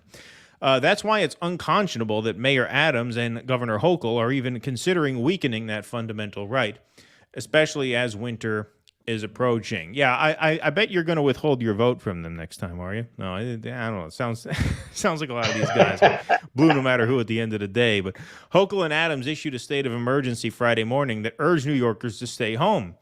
Adams said, if you are at home, stay home. If you're at work or school, shelter in place. The flooding also leaves residents in basement apartments particularly vulnerable. Tenant advocacy organization Basement Apartments Safe for Everyone, or BASE, repeated calls for a basement apartment legalization program to ensure flood protections and better emergency outreach to the residents living on building floors that are closest to the bottom. In a statement, BASE said Friday, today's heavy rainfalls and flash flooding are predictable emergencies, yet the city and state remain unprepared to protect New Yorkers, especially those living in basement apartments. Opt-in text messages and belated emergency alerts are woefully insufficient. Protecting the tens of thousands of New Yorkers who rely on basement apartments for affordable housing must start with legalization and include major investments in the city's stormwater infrastructure. Once again, just miraculous that there were no deaths as of this stream reported. But, you know, Adams has been under fire for his rhetoric about migrants in the past, you know, for the past few months. And, you know, you had Gavin Newsom out in California veto a sanctuary city bill. It seems like the troll of sending migrants to these blue cities is working. It seems like the leadership of these blue cities are starting to feel the problem that a lot of these border cities have been feeling. Now, look, a city like New York, they have the money. They have the vacant apartments. They can create housing. They can solve this problem if they want to, but they can't solve the problem in a way that keeps New York a playground for the ultra-rich. That's the problem that they're really having. It's not that they can't solve the problem. It's that if they solve the problem, they're going to have to make the city a more egalitarian place, which is going to be less fun and less gratuitous for rich people. And they don't want to do that because ultimately these are neoliberal Rockefeller Republican states. They're not progressive states. They're not progressive cities. They can do what they would have to do in order to get everybody a roof over their head in a crisis like this. They don't want to. They don't want to. And so they're always going to revert to reactionary politics, whether it's we have to start drug testing the welfare recipients like they're doing in San Francisco, or, well, shelter in place, that doesn't apply if you're a migrant. First of all, how can they tell the difference? Like, homeless citizens don't exactly walk around with papers proving they're not migrants, right? So like, how do you even work that? How is that even a practical thing? Yeah. This really demonstrates once again, whatever you think about the ethics of it or the morality of it, sending migrants to these bluest of blue cities was a genius troll. I would argue maybe the greatest political troll in American history, because yes, these states love pointing a finger at these border states and these border cities. Oh, you're racist. Yeah, they don't want to take in these migrants. So probably one of my favorite political clips of all time was the Martha's Vineyard people sending off the migrants to an army base with juice boxes or whatever the fuck they were giving, Lunchables, whatever the fuck they were giving them, you know. Yeah, if a city like New York, if cities like Chicago, if cities like DC, if they don't have the resources or claim not to, you point out they do have the resources, they just don't want to distribute them that way. If these cities can't handle this, well, what do you expect from these border towns in Texas and Arizona? How do you expect them to handle something like that? New York City, a city of over 8 million people can't handle it, but El Paso can handle it. So this just really put the lie to the whole moral preening and posturing that places like New York have long adopted. Oh, look at those racists! Look at those people down there. You know, as soon as you got the smallest taste of what they deal with, now you want to change the law so that you don't have to shelter these migrants. And you're right. You know, this goes back to Mike Bloomberg very famously said that he wanted Manhattan to be a luxury product, that he wanted more billionaires to come in. Right. His vision was workers live outside the center, right? They live in the outer boroughs, and Manhattan would be a playground for the rich. And that vision was very largely realized, and this fucks with that vision. And certainly Adams, who was a Republican until he realized that he couldn't get ahead in New York politics post-Trump without becoming a Democrat, you know, he's certainly not gonna do anything to house migrants if he can avoid it. Ultimately, New York, being the Rockefeller Republican neoliberal state that it is, my prediction would be they're going to get rid of the right to shelter law. I'd be very surprised if they don't. And just a side note. All right, so listen. Basement apartments are fucking dangerous. Legalizing them is not the answer. Building more affordable housing is. So I understand. I get it. I get why a group might say, well, it's going to take years to build affordable housing, and we already have people living in these basements, so let's just legalize the basements to expand the stock of legal affordable housing. I understand why they're taking that approach. But if you look at the laws around basement apartments, there's a reason why they're illegal, because in case of fire, usually they don't have proper access. But you lived in one for a long time, right? Ventilation. Yes and no. Yes and no. Like that apartment was a very safe apartment because, you know, Harlem is very. Yes and no. Harlem is very hilly. So you had to walk downstairs to get to it. But by the time you got to my back door, that was level ground. My back door was a fire door, actually, that opened onto level ground. So that was an extraordinarily safe apartment. That was safer than a normal apartment. But that's not usually the case with a basement apartment. Most of these, they're dangerous. There's no real way to make most of them safe. And my setup was very weird. That's not the normal situation. I understand why they're doing it, but it's not a solution. It was a basement, though, right? I mean, it was pretty dark. I remember the first podcast we ever did together, you were in that basement apartment. Was I still living down there? You moved upstairs like right after we started doing episodes. There's no video of this available because that was just a video. That was just an audio show. But the first episode, the first time I ever see who this guy is, it's on a Skype screen. He's sitting smoking a cigarette in like this, what looks like a fucking log cabin with a backyard in back of him. I'm like, where the fuck is this guy at? I thought he was in New York City. It looked like you're in the middle of fucking Maine. Okay, so I'm trying to explain here with my impromptu sketch. All right, so this is how the apartment was. Came down, and here's the back door. You see, it's level once you get there. Right. That's what I'm saying. Like, technically it was a basement, but it wasn't really. All righty. Lars and Rune, thanks for the $5. Appreciate that, my friend. Thoughts on a possible protest violence next year with Fed instigators? Yeah, I mean, look, like I said, I think what Tucker said is right. Like, you just don't know what is going to happen. Yeah. It doesn't necessarily have to be something like that. It could be. Who knows? I think at this point, I think Trump's going to probably win the nomination. The Democrats are probably going to try and switch Biden out because you're just hearing the calls really intensify. Like now Bill Maher is saying they have to do it. Like it's getting louder and louder. I think the Democrats Well, will try. he just had DeSantis on, right? Yeah, he just had Meatball Ron on, yeah.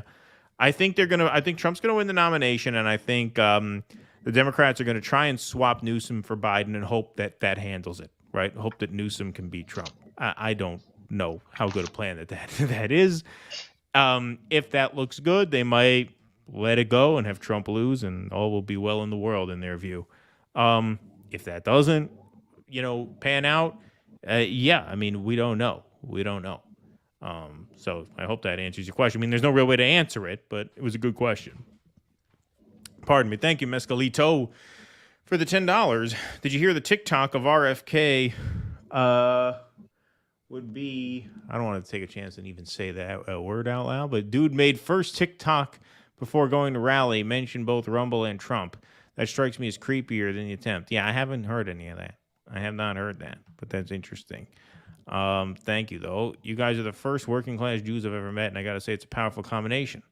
I'll take my cancellation. There are a lot of us. There are a lot of us. We get a reputation, I'm gonna learn you something here. The Jews were actually the biggest organized crime group in New York during the Prohibition era. It was actually not the Italians. If you've ever heard of Murder Incorporated, that was an all Jewish gang of hitmen. Mm-hmm. Basically, the Italians would contract out their hits to Murder Incorporated to avoid beefs between them. So instead of having an Italian do it, they would have the Jews do it. Right. They specialized in murder with ice picks. I actually had a therapist once who said I was like a throwback to working class Jews, which is why the Italians wound up taking over organized crime. The Jews and the Irish assimilated out of it because the Italians had a tradition in the old country where it's not a means to an end, it's an end. Well, the famous mob murder in the city was on the hotel on 7th Avenue. I used to know this in the barber shop. That was a murder job, wasn't it? Daisy. Yeah. Well, that was actually Crazy Joey Gallo did that hit. Oh, he did that? They didn't. Well, I thought whoever did that ran into the subway and got away. Unless you're thinking of at the same location, that's the Park Central Hotel. As you the can Park probably Central. tell, I'm a little bit of an expert in this subject. At the same hotel, Arnold Rothstein was killed, but that was actually by the Irish over. Yeah, that was later, right? Yeah. Yeah. Yeah, although some people think Luciano took him out, but nobody really was. I used to do mob tours in Midtown. I did one in Midtown and one downtown. But yeah, so I used to know that stuff better. Now the memory's a little fuzzy. But all right, folks, I believe that is what we got for a show tonight. So we do have our caller, David, on the line. You want to say a quick hello, my friend? Give me a thumbs up if you do. All right. So Patreon members get call-in access. David's taking advantage of that. We got a few minutes. What's up, my friend? What's on your mind? How you doing on this Sunday night, gentlemen? And by the way, just to add on to the migrant story going on in New York City with Eric Adams, I was listening to Tim Dillon, and he mentioned that Curtis Lila from the Guardian Angels was out and about with his megaphone telling migrants to go the fuck home, rallying around all the yuppies in Greenwich Village, getting them all hot and bothered to go after migrants who are going to be kicked out. Yep, that motherfucker. Slee was a character. Lila. I still have a hard time pronouncing that motherfucker's name, but why does it matter? Yeah, Slee was a character. That's interesting. I haven't seen that. I'll check that out, actually. That might be good. Did they get video of that? I think there was some TikTok footage. I didn't actually. I was listening to the podcast. I didn't watch Dylan's live stream. But all right. Well, thanks for the tip. Maybe we'll cover that on Wednesday because that sounds like interesting footage of a bunch of wealthy Greenwich Village liberals getting riled up by Curtis Lewa, who's like one of the probably, I would say next to Giuliani, he's probably like the most famous Republican in New York City. Now he's Reform Party though. Yeah, Probably, well, I know. Yeah. But he run as a Republican against what's his face? Against Adams. Yep. Yeah. Well, Right. Yeah. I can't believe MSNBC actually gave him and Ron Kuby a show. That's how serious that's how much I take MSNBC seriously. If they give that guy Was that MSNBC? That was MSNBC? That was MSNBC. Curtis and Kuby. Well, way back in the day, they would give everybody. They weren't a lib network always. They gave Michael Savage a show way back. Oh in yeah, the I day. remember And then they that. fired him when he went off on a caller in ways that I don't even think we can repeat. But he got himself canned. Yeah. Did you guys see that really bizarre skit he did on that show, Savage, where he was talking? He was on this plane and he was talking to this dummy. He's like, "Relax, lady. I wasn't trying to molest your kid." A trans with a Schmendrick swinging it in a girl's bathroom. Well, that was the episode where. That was the episode. Okay. But that wasn't why he got shit canned. It was because he took live calls and he went off on a caller in a way that got him shit canned. So okay. Yeah. Anyway, so I have to ask you, Keaton, because I think we had this conversation before. I mentioned I'm like, my mom's Jewish, and you said you had like 10% North African, which means you're more North African than Liz Warren is Native American, I reckon. Did you ever do Ancestry or 23andMe, or do you just steer clear of that whole hornet's nest? No, it's an interesting question. I have thought about doing it for that reason because it would be interesting. I'm half Maltese, and Malta it's a tiny island in the middle of the Mediterranean Sea. I know. So it is this hybrid. It's 60 miles off the coast of Sicily, but I think it's only about 100 or so miles off the coast of Libya. So that's why like the culture is this real mix of like Sicilian and Arabic. Like the language is actually more derived from Arabic than any other language. It's a very, very Catholic society because they take a lot of those cues from Sicily. But the word for God, if you go into a Maltese church, is actually Allah, the Arab word for God, even though they're Catholic. So it's this real mix. And there's probably a little Greek in me too, because it's not that far from Greece. So it would be interesting. It would be an interesting thing to do. Well, I'm on there if you're ever related. So if you ever have a family secret, I will fill you in on the details. You'll find out. And Russ, I have to say, hold on, you're on where? What do you mean you're on there? On Ancestry and 23andMe. Oh, I'm on all of them. On all of them. I've been doing that now for 6 years. And there's a long story behind that I hope to tell one day. But speaking of that, Russ, did you ever get to go to Samos, where Mi Familia is from? On the Turkish side? I did not. Oh, that's too bad.